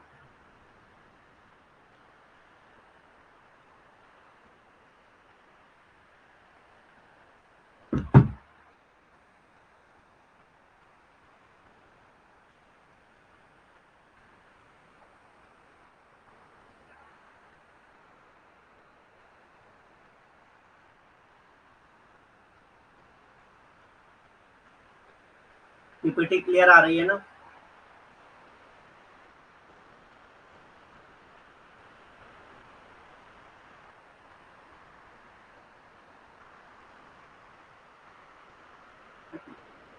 तो अगर डिसॉल्व किया जा रहा है तो फ्रेश इलेक्शन कराया जाना चाहिए नई पंचायत के गठन के लिए। ठीक, before the expiry of its 5 year duration. ठीक, 5 ईयर ड्यूरेशन के एक्सपायरी से पहले आपको वो इलेक्शन कराना चाहिए। ठीक, 5 ईयर ड्यूरेशन की एक्सपायरी से पहले, अगर मान लेते हैं 2 साल हुआ, ठीक 2 साल नहीं है 4 साल हुआ था, और 4 साल में जो है इनको 4 ईयर हुआ था और 4 ईयर में इनको भंग कर दिया गया, डिजॉल्व कर दिया गया, तो 5 साल पूरा होने से पहले पहले नया इलेक्शन हो जाना चाहिए। ठीक, before the expiry of its 5 year duration, इसकी 5 साल की अवधि समाप्त होने से पहले नया इलेक्शन, नया चुनाव कराया जाना चाहिए। ठीक, in case of dissolution before the expiry of period of 6 month. ठीक, डिसोल्यूशन के तौर पे, ठीक before the expiry of period of 6 month, मतलब कि 6 महीने ही बचे हैं, 4.5 साल हो चुके हैं, 6 महीने ही बचे हैं। In the case of dissolution before the expiry of period of 6 month from the date of its dissolution, जिस टाइम डिसॉल्व हुआ था उसके 6 महीने के अंदर अंदर ही इलेक्शन कराना। ठीक, विघटन के मामले में इसके विघटन के तारीख से 6 महीने की अवधि समाप्त होने से पहले पहले ही इलेक्शन कराना, मतलब 6 मंथ से पहले ही, 6 मंथ के अंदर ही नया इलेक्शन हो जाना चाहिए और नया अपॉइंटमेंट हो जाना चाहिए पंचायती राज।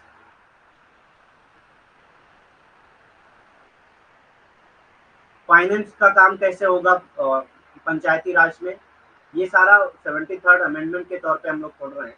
ठीक, 73rd अमेंडमेंट में क्या क्या दिया था, तो फाइनेंस से रिलेटेड क्या चीजें थी, वित्त से रिलेटेड क्या चीजें थी। The state legislature may authorize a panchayat to levy, collect and appropriate taxes, duties, tolls and fees.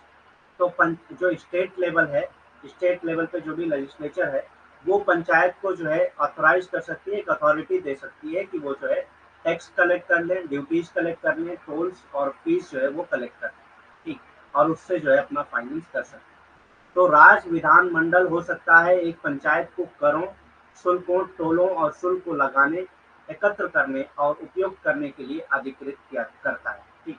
तो जो कर हैं, शुल्क हैं या टोल हैं या शुल्कों को लगाने के लिए वो जो है उनको जो राज्य विधानमंडल है वो उनको अधिकार दे सकता है, किसको, राज्य पंचायत को, ताकि वो ये सारे कर और शुल्क वसूल करके अपने वित्त का काम कर सके।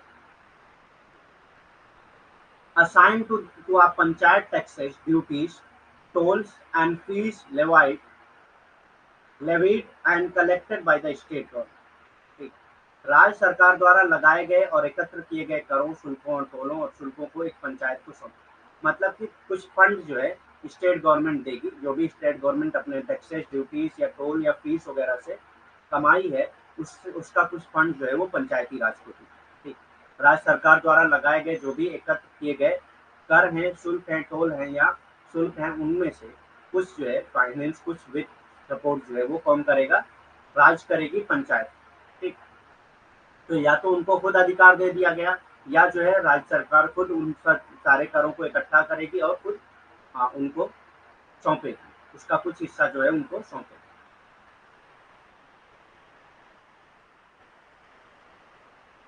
Provide for making grant in aid to the panchayat for the consolidation fund of the state। राज्य की संचित निधि से पंचायतों को सहायता अनुदान देने की व्यवस्था की गई। मतलब कुछ फंड जो है प्रोवाइड करेंगे, ये ग्रांट एड प्रोवाइड करेंगे पंचायत, ठीक। Provide for constitution of fund for crediting all money of the panchayat, ठीक। पंचायत के सभी धन को जमा करने के लिए विधियों के गठन के लिए प्रदान करेंगे। मतलब एक विधि बनाएंगे, कॉन्स्टिट्यूशन प्रोवाइड करेंगे कि जो भी फंड इकट्ठा हो रहे हैं पंचायत मनी के लिए उसको रेगुलेट किया जा सके, ठीक। पंचायत के सभी धन को जमा करने के लिए निधियों के गठन के लिए प्रदान करें, ठीक है। यहाँ तक पंचायती राज कंप्लीट हो जाता है, ठीक। उसके बाद हम लोग पेशा एक्ट के बारे में पढ़ेंगे जो 1996 में पास हुआ था। बहुत इंपॉर्टेंट एक्ट है, कई बार एग्जाम में पूछा भी गया इससे रिलेटेड, ठीक।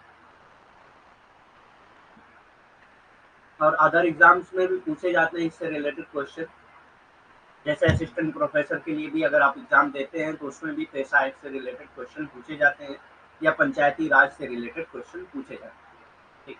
तो पेशा एक्ट क्या है? The provision of Part 9 are not applicable to the fifth schedule areas। जो फिफ्थ शेड्यूल एरियाज हैं, हम लोग फिफ्थ शेड्यूल एरियाज पढ़े, फिफ्थ शेड्यूल में कौन कौन से एरियाज आते हैं, ठीक। तो उसमें 9 स्टेट आते हैं फिफ्थ शेड्यूल एरियाज में, ठीक। तो फिफ्थ शेड्यूल एरियाज में पार्ट 9 जो है फिफ्थ शेड्यूल एरियाज के लिए कोई भी प्रोविजन नहीं प्रोवाइड करता है। भाग 9 के प्रावधान पांचवी अनुसूची के क्षेत्रों पर लागू नहीं होते हैं। तो पांचवी अनुसूची के जो क्षेत्र है वो भाग 9 के जितने भी प्रावधान है उन पे लागू नहीं होते, ठीक। तो उनके लिए ही पेशा एक्ट बनाया है। The parliament can extend this part to such area with modification and exception as it may specified, ठीक। तो इसमें कुछ मॉडिफिकेशन करके, कुछ एक्सेप्शन करके जो है पार्लियामेंट जो है इसको उस एरिया तक पहुंचा सकती है। सांसद इस भाग को ऐसे क्षेत्र में संशोधन और अपवादों के साथ विस्तारित कर सकती है जैसा कि ये निर्दिष्ट करता है, ठीक। तो कुछ विस्तारण के साथ, कुछ उसमें संशोधन के साथ जो है उस एरिया तक ये प्रावधान पहुंचाया जा सकता है, ठीक। Under these provision, Parliament enacted provision of the Panchayat extension to the scheduled areas, ठीक। Act popularly known as पेशा, ठीक। तो उन्होंने एक प्रोविजन पास किया था, ठीक, इनेक्ट किया था, जिसका नाम था provision of panchayat extension to the schedule area, जिसका शॉर्ट फॉर्म में पेशा कहा जाता है, popularly known as PESA act और द एक्सटेंशन एक्ट या एक्सटेंशन एक्ट के तौर पे भी जाना जाता है, ठीक। पेशा एक्ट या एक्सटेंशन एक्ट के तौर पे भी जाना जाता है। ये क्या मतलब है? Provision of panchayat extension to to the schedule areas, ठीक, extension to the schedule area, इसीलिए इसको पेशा एक्ट या एक्सटेंशन एक्ट के रूप में भी जाना जाता है। ठीक, इस प्रावधान के तहत संसद ने पंचायतों अनुसूचित क्षेत्रों तक विस्तार पंचायतों का अनुसूचित क्षेत्रों तक विस्तार अधिनियम प्रावधानों को अधिनियमित किया। ठीक, जिसे लोकप्रिय रूप से पेशा अधिनियम या विस्तार अधिनियम के रूप में जाना जाता है।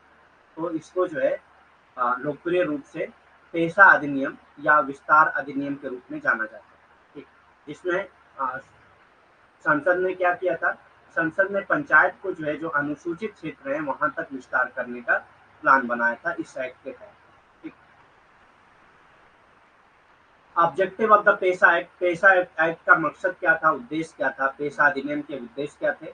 To extend the provision of part 9 to the schedule area. तो जो भी पार्ट 9 है, पार्ट 9 किससे रिलेटेड था, पंचायत से रिलेटेड था। तो पार्ट 9 के जो भी प्रोविजन है उनको शेड्यूल एरिया तक पहुंचाया जाना। ठीक, ये मेन ऑब्जेक्टिव था पेशा एक्ट का। अनुसूचित क्षेत्रों के लिए भाग 9 के प्रावधानों का विस्तार करना। तो भाग 9 का प्रावधान किसका था, पंचायत का था। उन प्रावधानों को अनुसूचित क्षेत्रों तक पहुंचाने विस्तार करने के लिए जो ये अधिनियम बनाया गया। To provide self rule for the tribal population, ताकि जो है ट्राइबल पॉपुलेशन को जो है वो सेल्फ रूल प्रोवाइड किया जा सके। सेल्फ रूल जो है प्रोवाइड किया जा सके किसके लिए, ट्राइबल पॉपुलेशन के लिए। तो ट्राइबल पॉपुलेशन के लिए सेल्फ रूल का कौन सा सिस्टम है, पेशा एक्ट का। ठीक, आदिवासी आबादी के लिए स्वशासन प्रदान करना। तो ये उद्देश्य था, दूसरा उद्देश्य क्या था पेशा अधिनियम का या विस्तार अधिनियम का, आदिवासी आबादी के लिए स्वशासन प्रदान करना, मतलब वो खुद के ऊपर खुद शासन कर सके, ऐसा प्रावधान जो है प्रदान करने के लिए पेशा अधिनियम को लागू किया गया। To have village governance with participatory democracy, ताकि जो है विलेज गवर्नेंस पार्टिसिपेटरी डेमोक्रेसी के साथ रह सके। ठीक, सहभागी लोकतंत्र के साथ ग्राम शासन करना। ठीक, सहभागी लोकतंत्र के साथ ग्राम शासन करना। To evolve participatory governance consistent with the traditional practices. ठीक, ताकि जो है पार्टिसिपेटरी गवर्नेंस का इवॉल्व किया जा सके, एवोल्यूशन किया जा सके, किसके साथ साथ, ट्रेडिशनल प्रैक्टिसेस के साथ साथ। ठीक, पारंपरिक प्रथाओं के अनुरूप सहभागी शासन विकसित करना। ठीक, पारंपरिक प्रथाओं के अनुरूप ही सहभागी शासन विकसित करना, ये भी मेन उद्देश्य था पेशा अधिनियम या विस्तार अधिनियम। To preserve and safeguard traditional and custom of tribal population, तो ट्राइबल पॉपुलेशन के जो ट्रेडिशन है, जो कस्टम है, उनके सेफगार्ड के लिए ये अधिनियम लाया गया था, ये एक्ट लाया गया था। आदिवासी आबादी के परंपराओं और रीति रिवाजों को संरक्षित और सुरक्षित रखने के लिए। To empower panchayat with power conducive to tribal requirement। ठीक, to empower panchayat with power conducive to tribal requirement, panchayat को empower करने के लिए और पावर जो है जो भी ट्राइबल रिक्वायरमेंट थी उनके पावर कंडक्टिव के लिए ये अधिनियम, ये एक्ट लाया गया था। जनजातीय आवश्यकताओं के अनुकूल शक्तियों के साथ पंचायतों को सशक्त बनाना। पंचायतों को सशक्त बनाने के लिए जनजातीय आवश्यकताओं के साथ के अनुकूल ही इनको सशक्त बनाना था। ठीक, ये अधिनियम का उद्देश्य है।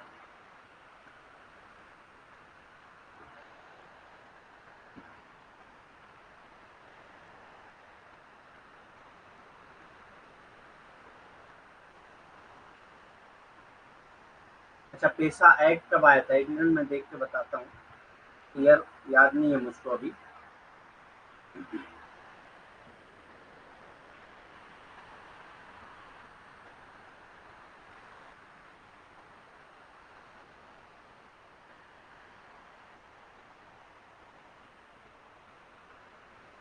नाइनटीन 1996 में आया था पेशा एक्ट को, 1996 में आया था ये।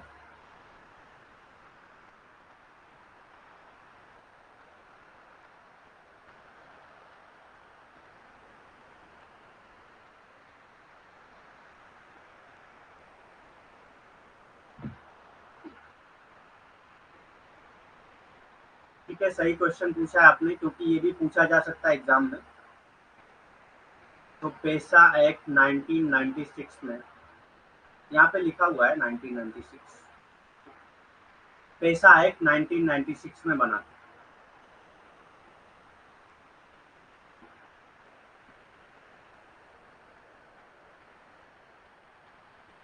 नेक्स्ट आता है urban local bodies in India. अब ये जो पंचायत थी ये सिर्फ विलेज एरिया के लिए, अर्बन एरियाज के लिए जो लोकल बॉडीज थी, लोकल गवर्नमेंट का सिस्टम था, वो अर्बन लोकल बॉडीज के नाम से, ठीक, अर्बन लोकल बॉडीज के नाम था। भारत में शहरी स्थानीय निकाय के नाम से, क्योंकि ये जो पंचायत का सिस्टम था ये सिर्फ ग्रामीण के लिए, ठीक, ग्रामीण क्षेत्र के लिए।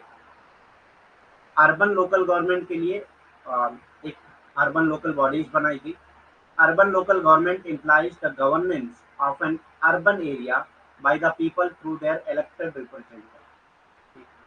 अर्बन लोकल गवर्नमेंट किस लिए बनाई गई थी? ताकि जो है अर्बन एरियाज के लोगों का रिप्रेजेंटेशन बढ़ाने के लिए जो है अर्बन लोकल गवर्नमेंट बनाई गई। शहरी स्थानीय सरकार का तात्पर्य लोगों द्वारा अपने चुने गए प्रतिनिधियों के माध्यम से शहरी क्षेत्र में शासन से है, ठीक। तो शहरी स्थानीय सरकार का तात्पर्य किससे है?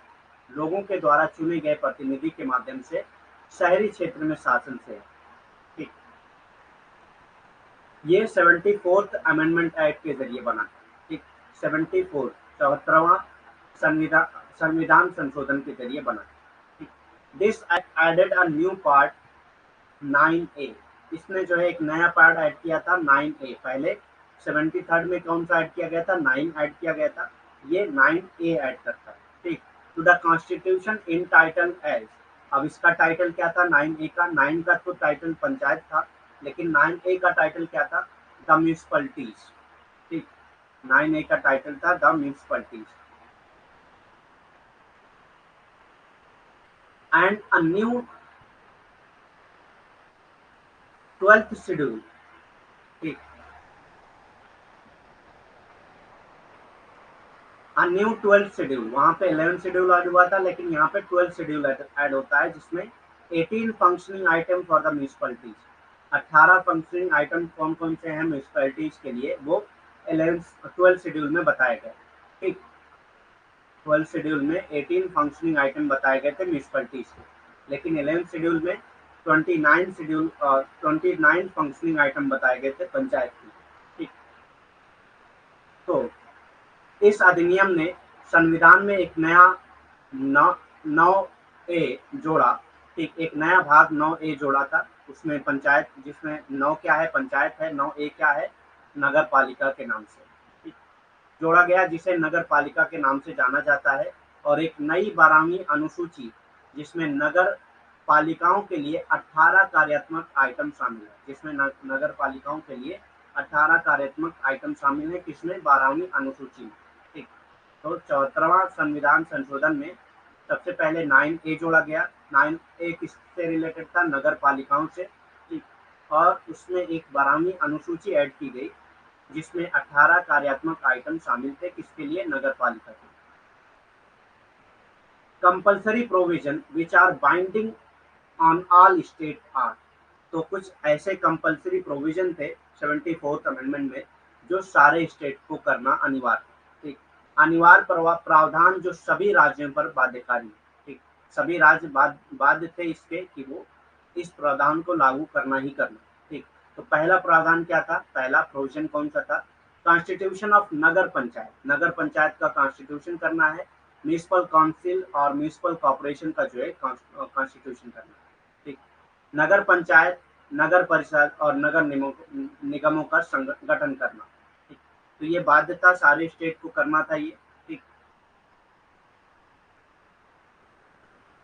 Reservation of seats in urban local bodies for scheduled tribes, schedule caste and schedule tribe. और जो है अर्बन लोकल बॉडीज में शेड्यूल कास्ट और शेड्यूल ट्राइब का रिजर्वेशन मतलब फिक्स करना, ये भी सारे स्टेट को डायरेक्ट किया गया था। शहरी स्थानीय निकायों में अनुसूचित जाति और अनुसूचित जनजातियों के लिए सीट का आरक्षण तय करना, ये भी सारे राज्य की जिम्मेदारी थी, ठीक। Reservation of seat for women up to 1/3। तो इसमें भी विमेन के लिए अर्बन लोकल बॉडीज में, अर्बन लोकल गवर्नमेंट में भी विमेन के लिए 1/3 सीट जो है रिजर्व थी। 1/3 सीटों तक महिलाओं के लिए सीटों का आरक्षण, ठीक। तो नगर पालिका में भी 1/3 सीटों का आरक्षण जो है वो महिलाओं के लिए होगा। द स्टेट इलेक्शन कमीशन, और एक स्टेट इलेक्शन कमीशन होगा जो ये सारे इलेक्शन कराए। राज्य चुनाव आयोग होगा। ठीक। द स्टेट फाइनेंस कमीशन, और एक स्टेट फाइनेंस कमीशन होगा जो ये इन सबको फाइनेंस करेगा, अर्बन लोकल बॉडीज को फाइनेंस करेगा। राज्य वित्त आयोग होगा जो वित्तीय सुविधाएं जो है वो प्रदान करेगा किसको, नगर पालिका। Tenure of urban local self governing bodies is fix, और टेन्योर जो है urban local self governing bodies जो है उनका फिक्स होगा। नगर स्तरीय स्वशासी निकायों का कार्यकाल निश्चित होता है। ठीक, 5 साल के लिए होता है ये भी। The structure of urban local government in India, India में स्ट्रक्चर कैसा है अर्बन लोकल गवर्नमेंट का, क्योंकि हर एरिया में अलग अलग तरह के गवर्नमेंट पाई जाती है। भारत में शहरी स्थानीय सरकार की संरचना कैसी है, तो सबसे पहला आता है म्यूनिसिपल कॉर्पोरेशन। ठीक, सबसे पहला आता है म्यूनिसिपल कॉर्पोरेशन यानी कि नगर निगम। Municipal corporations are usually found in big cities such as Bangalore, Delhi, Mumbai, Kolkata etc. ठीक, तो म्यूनिसिपल कॉर्पोरेशन कहाँ के लिए होता है, बड़े शहरों के लिए होता है, जैसे कि दिल्ली, मुंबई, बैंगलोर और कोलकाता। तो ये याद रखिएगा कि म्यूनिसिपल कॉर्पोरेशन कहाँ के लिए होता है, बड़े शहरों के लिए होता है, बिग सिटीज के लिए होता है, जैसे मुंबई, बेंगलोर, दिल्ली और कोलकाता। नगर निगम आमतौर पर बड़े शहरों जैसे बेंगलोर, दिल्ली, मुंबई, कोलकाता आदि में पाए जाते हैं। ठीक। दूसरा आता है म्यूनिसिपैलिटी, नगर पालिका। The smaller city tend to have the provision of municipalities. ठीक, जो छोटे शहर होते हैं उन वहाँ पे प्रोविजन क्या होता है, म्यूनिसिपैलिटीज का होता है। छोटे शहरों में नगर पालिकाओं का प्रावधान होता है। The municipalities are often called upon by other name, municipalities को हमेशा दूसरे नाम से जाना जाता है, जैसे कि म्यूनिसिपल म्यूनिसिपल के नाम से ही सिर्फ जाना जाता है, म्यूनिसिपल काउंसिल के नाम से जाना जाता है, म्यूनिसिपल कमेटी के नाम से जाना जाता है, या म्यूनिसिपल बोर्ड के नाम से भी जाना जाता है। ठीक, इन सब नामों से म्यूनिसिपैलिटीज को जाना जाता है। नगर पालिका को अक्सर अन्य नामों से पुकारा जाता है, जैसे नगर पालिका परिषद, नगर पालिका समिति, नगर पालिका बोर्ड आदि। ठीक।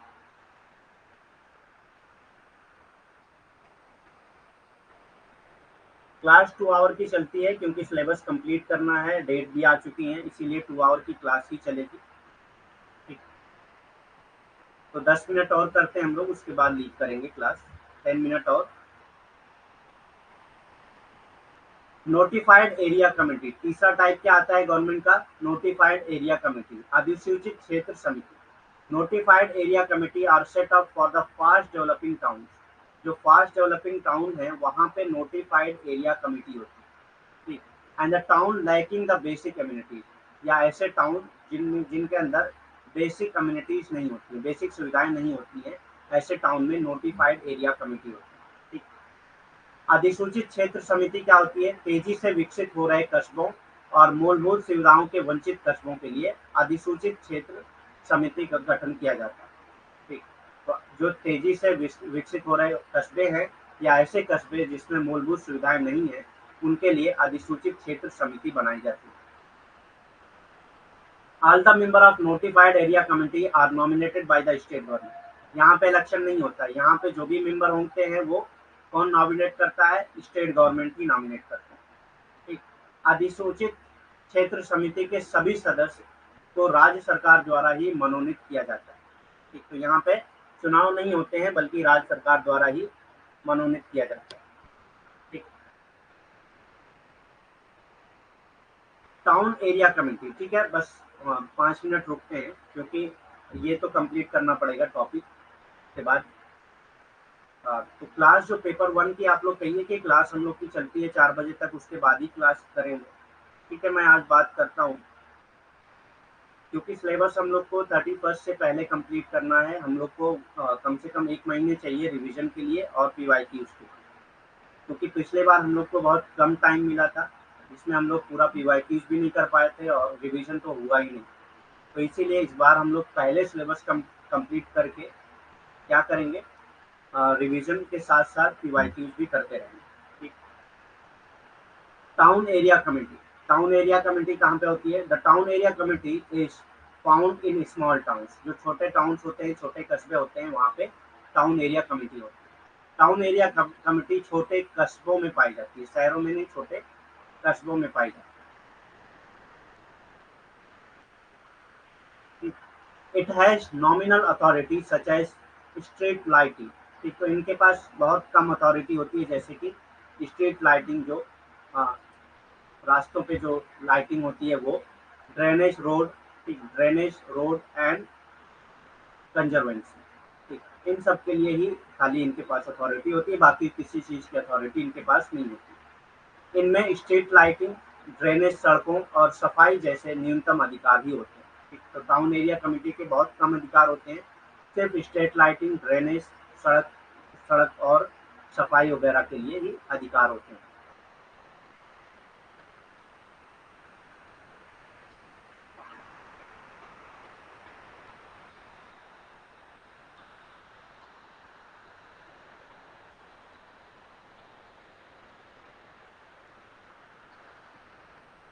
नेक्स्ट आता है कंटोनमेंट बोर्ड। पांचवा आता है कंटोनमेंट बोर्ड यानी कि छावनी board. It is usually set up for civilian population living in the cantonment area. ठीक, तो ऐसे लोग जो कंटोनमेंट एरिया में रहते हैं उनके लिए कंटोनमेंट बोर्ड बनाया जाता है। तो सिविलियन के लिए बनाया जाता है जो कंटोनमेंट बोर्ड में रहते हैं। कंटोनमेंट बोर्ड के आर्मी की जो कंटोनमेंट बोर्ड होते हैं, आर्मी वहाँ पे रहती है, तो वहाँ पे जो सिविलियन रहते हैं उनके लिए जो है कंटोनमेंट बोर्ड बनाया जाता है।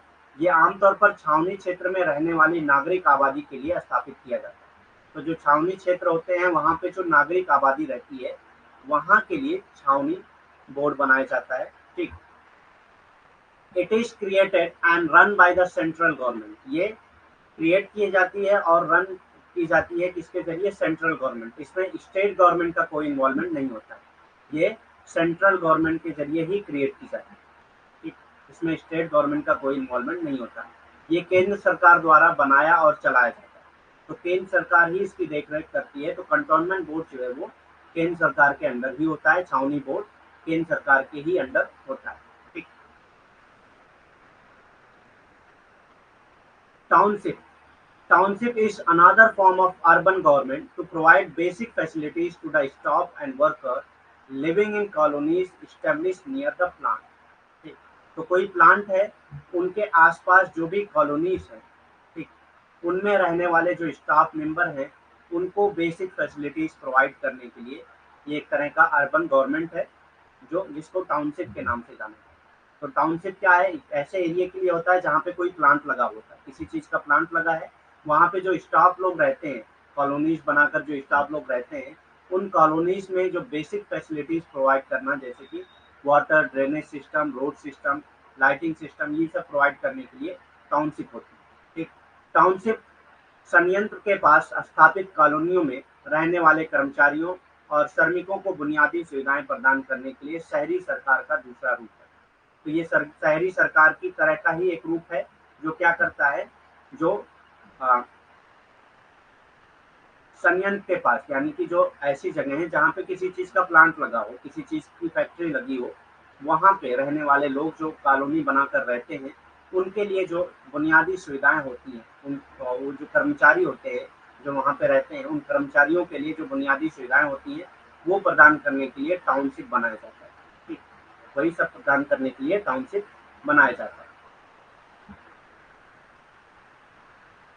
It has no elected member and is merely an extension of the bureaucratic structure।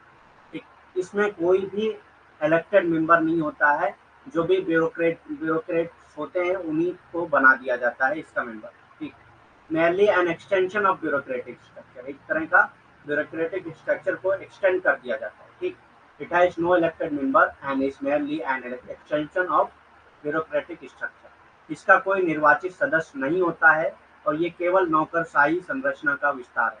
ठीक, तो इसका कोई भी निर्वाचित सदस्य नहीं होता है और ये केवल नौकरशाही संरचना का विस्तार है। मतलब नौकरशाही संरचना को ही थोड़ा सा विस्तार कर दिया जाता है, उन्हीं को अधिकार दे दिया जाता है बेसिक फैसिलिटीज प्रोवाइड करने के लिए ऐसी एरियाज में। ठीक, ऐसे क्षेत्रों में बेसिक फैसिलिटीज, बुनियादी सुविधाएं देने के लिए नौकरशाही संरचना का ही विस्तार कर दिया जाता है। ठीक,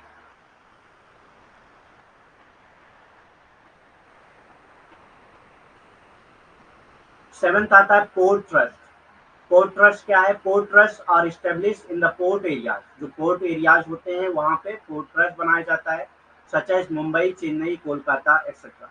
जैसे कि मुंबई, चेन्नई, कोलकाता जहाँ पे पोर्ट पाए जाते हैं वहां पे पोर्ट ट्रस्ट बनाए जाते हैं। पोर्ट ट्रस्ट मुंबई, चेन्नई, कोलकाता आदि बंदरगाह क्षेत्रों में स्थापित किए जाते हैं। तो जो भी बंदरगाह क्षेत्र होते हैं वहां पे पोर्ट ट्रस्ट बनाए जाते हैं, जैसे कि मुंबई में, चेन्नई में या कोलकाता। ठीक। तो पोर्ट ट्रस्ट भी एक अर्बन लोकल गवर्नमेंट है। ठीक। It manage and take care of the port. ये पोर्ट को मैनेज करता है और उसकी देख रेख करता है। ये बंदरगाह का प्रबंधन और देखभाल करता है। तो जो भी बंदरगाह होती है उसका प्रबंधन और उसकी देखभाल यही करता है। It also provide basic civic amenities to the people living in that area. तो उस एरिया में जो भी लोग रहते हैं उनको जो बेसिक कम्युनिटीज की जरूरत होती है, बेसिक फैसिलिटीज की जरूरत होती है, उन सारी चीजों को प्रोवाइड करता है कौन? Port trust. ठीक। It also provide basic civic communities to the people living in that area. ठीक। उस क्षेत्र में रहने वाले लोगों को बुनियादी नागरिक सुविधाएं प्रदान करता है। ठीक। तो ये पोर्ट ट्रस्ट क्या करता है? जो भी उस क्षेत्र में रहने वाले लोग हैं उनको बुनियादी नागरिक सुविधाएं जो भी जरूरत होती हैं वो प्रोवाइड करता है कौन? Port trust. ठीक। और ये ज्यादातर पोर्ट की देख रेख करता है। स्पेशल पर्पस एजेंसी लास्ट है एक। स्पेशल पर्पस एजेंसी विशेष परियोजन एजेंसियां होती हैं। ठीक। ये क्या काम करती हैं? These agencies undertake the designated activities और specific function belonging to the municipal corporation for municipalities. ठीक। ये एजेंसियां नगर निगमों या नगर पालिकाओं से संबंधित निर्दिष्ट गतिविधियों या विशिष्ट कार्यों को करती है। ठीक। तो कुछ ऐसे नगर पालिका जो म्यूनिसिपल कॉर्पोरेशन या म्यूनिसिपैलिटीज होती है उनकी कुछ स्पेशल एक्टिविटीज को करने के लिए ये स्पेशल पर्पज एजेंसी बनाई जाती है। ठीक। These agencies undertake the designated activities और specific function belonging to the municipal corporation और म्यूनिसिपैलिटीज। ठीक। ये एजेंसियां नगर निगमों या नगर पालिकाओं से संबंधित निर्दिष्ट गतिविधियों या विशिष्ट कार्यों को करती है। ठीक।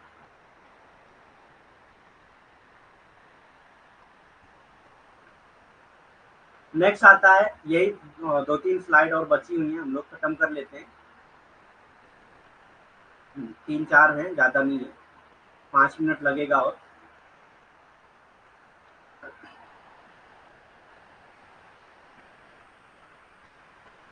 तो health policies in India, Bharat में स्वास्थ्य नीतियां कौन कौन सी हैं?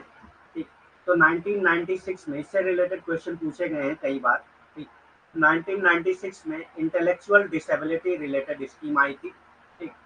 इंटेलेक्चुअल डिसेबिलिटी रिलेटेड स्कीम आई थी जिसमें क्या था? विकास, सामर्थ्य, गरुंडा, ठीक, निरामया, सहयोगी, ज्ञान प्रभा, परिणाम, संभव और बढ़ते कदम एंड दिशा। ठीक। तो ये सारी चीजें थी इस स्कीम में। 1996 में सबसे पहली स्वास्थ्य नीति आई थी जिसमें बौद्धिक विकलांगता संबंधी योजनाएं थी। ठीक। विकास, समर्थ, करुणा, निरामय, सहयोग, ज्ञान प्रभा, प्रेरणा, संभव, बढ़ते क्रम और दिशा, ये सारी चीजें इसमें शामिल थी पहली हेल्थ पॉलिसी जो इंडिया में बनी थी उसमें। नेक्स्ट 2002 में बनी सर्व शिक्षा अभियान। ठीक। सर्व शिक्षा अभियान ये 2002 में बनी। ठीक। 2002 में सर्व शिक्षा अभियान। 2005 में national rural health mission, NHRM के नाम से भी जाना जाता है ये, national rural health mission. National rural health mission 2005 में बनी। राष्ट्रीय ग्रामीण स्वास्थ्य मिशन, NHRM के नाम से भी जाना जाता है, 2008 में। National mission on medicinal plan, 2008 में national mission on medicinal plan. 2008 में औषधीय पौधों पर राष्ट्रीय मिशन। 2012 national Ayush mission. ठीक। 2012 में नेशनल आयुष मिशन, ठीक, राष्ट्रीय Ayush mission. 2013 national urban health mission. ठीक। नेशनल अर्बन हेल्थ मिशन 2013 में आया था, राष्ट्रीय शहरी स्वास्थ्य मिशन 2013। तो ये सारी पॉलिसीज आपको पता होना चाहिए और ईयर वाइज पता होना चाहिए, क्योंकि कभी कभी आपको ये सीक्वेंस में भी लगाने के लिए कहता है। 2014 में स्वच्छ Bharat mission, clean India mission, ठीक। 2014 में स्वच्छ Bharat mission, clean India mission, जिसमें इंदौर जो है वो लगातार फर्स्ट क्लीनेस्ट सिटी में आता है, ठीक। इंदौर जो है वो क्लीनेस्ट सिटी में आता है। Swachh Bharat mission, clean India mission. 2015 में affordable medicine and reliable implant for treatment, Amrit के नाम से आया था, affordable medicine and reliable implant for treatment, उपचार के लिए सस्ती दवाएं और विश्वसनीय प्रत्यारोपण, जिसका अमृत नाम था, 2015 में आया, ठीक। 2018 national health protection mission, Ayushman Bharat योजना आया था, जिसके तौर पे आयुष्मान कार्ड भी बनता है, प्रधानमंत्री जन आरोग्य योजना के नाम से भी जाना जाता है, ठीक। 2018 राष्ट्रीय स्वास्थ्य संरक्षण मिशन, आयुष्मान भारत योजना, प्रधानमंत्री जन आरोग्य योजना, PMJAY के नाम से भी जाना जाता है, ठीक है। आज के लिए इतना ही, और भी कोई क्वेश्चन है तो कर सकते हैं। Any question? तो ये जो पॉलिसीज हैं, जो भी पॉलिसीज हैं, ये पॉलिसीज के सीक्वेंस के साथ साथ, जो भी पॉलिसीज हैं उसके सीक्वेंस के साथ साथ ईयर भी आपको पता होना चाहिए, ठीक। ईयर के साथ, क्योंकि ईयर अगर नहीं पता होगा तो आप जो है जो भी क्रोनोलॉजी में लगाने के लिए जो क्वेश्चन आते हैं उसका आंसर आप नहीं कर पाएंगे, ठीक। कोई भी क्वेश्चन है तो कर सकते हैं, related to exam, related to ये सोशोलॉजी, रिलेटेड टू सोशोलॉजी, कोई भी क्वेश्चन है जो भी हम लोग पढ़ चुके हैं उससे रिलेटेड कोई भी क्वेश्चन है तो आप पूछ सकते हैं। जिन लोगों की क्लास है वो लीव कर सकते हैं, और आप लोग कह दीजिए उनसे कि हम लोगों की क्लास होती है 4 बजे तक, तो एटलीस्ट 4 बजे तक कोई क्लास शेड्यूल ना करें, ठीक। क्योंकि मुझे जो टाइम बताया गया वो यही बताया गया, 2 से 4।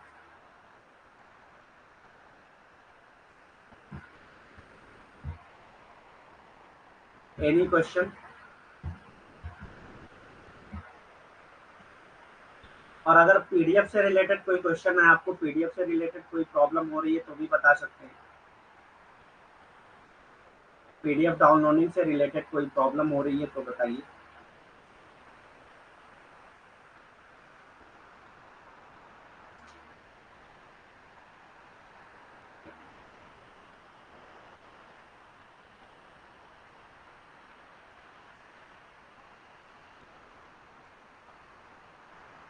आप लोग का कोई फीडबैक नहीं आता है? जैसे ऐप पे एक चैट सेक्शन होता है, वहां पे फीडबैक दिया करिए आप लोग, ताकि पता चले मतलब क्या चल रहा है क्या नहीं, आपको समझ में आ रहा है या नहीं आ रहा है।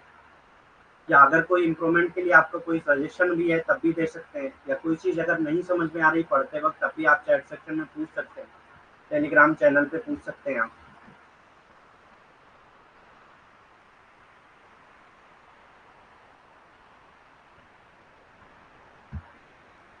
ठीक है, मैं बात करता हूँ, मैं बात करके फिर आपको बताता हूँ। ठीक है, आप लोग जाइए, क्लास करिए। Thank you very much, have a nice day. कल फिर हम लोग 2 बजे मिलते हैं सेम क्लास में।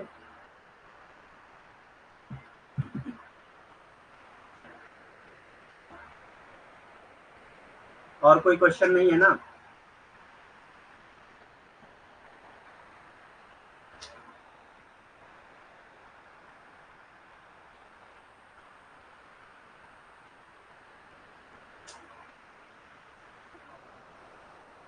ओके, ठीक है।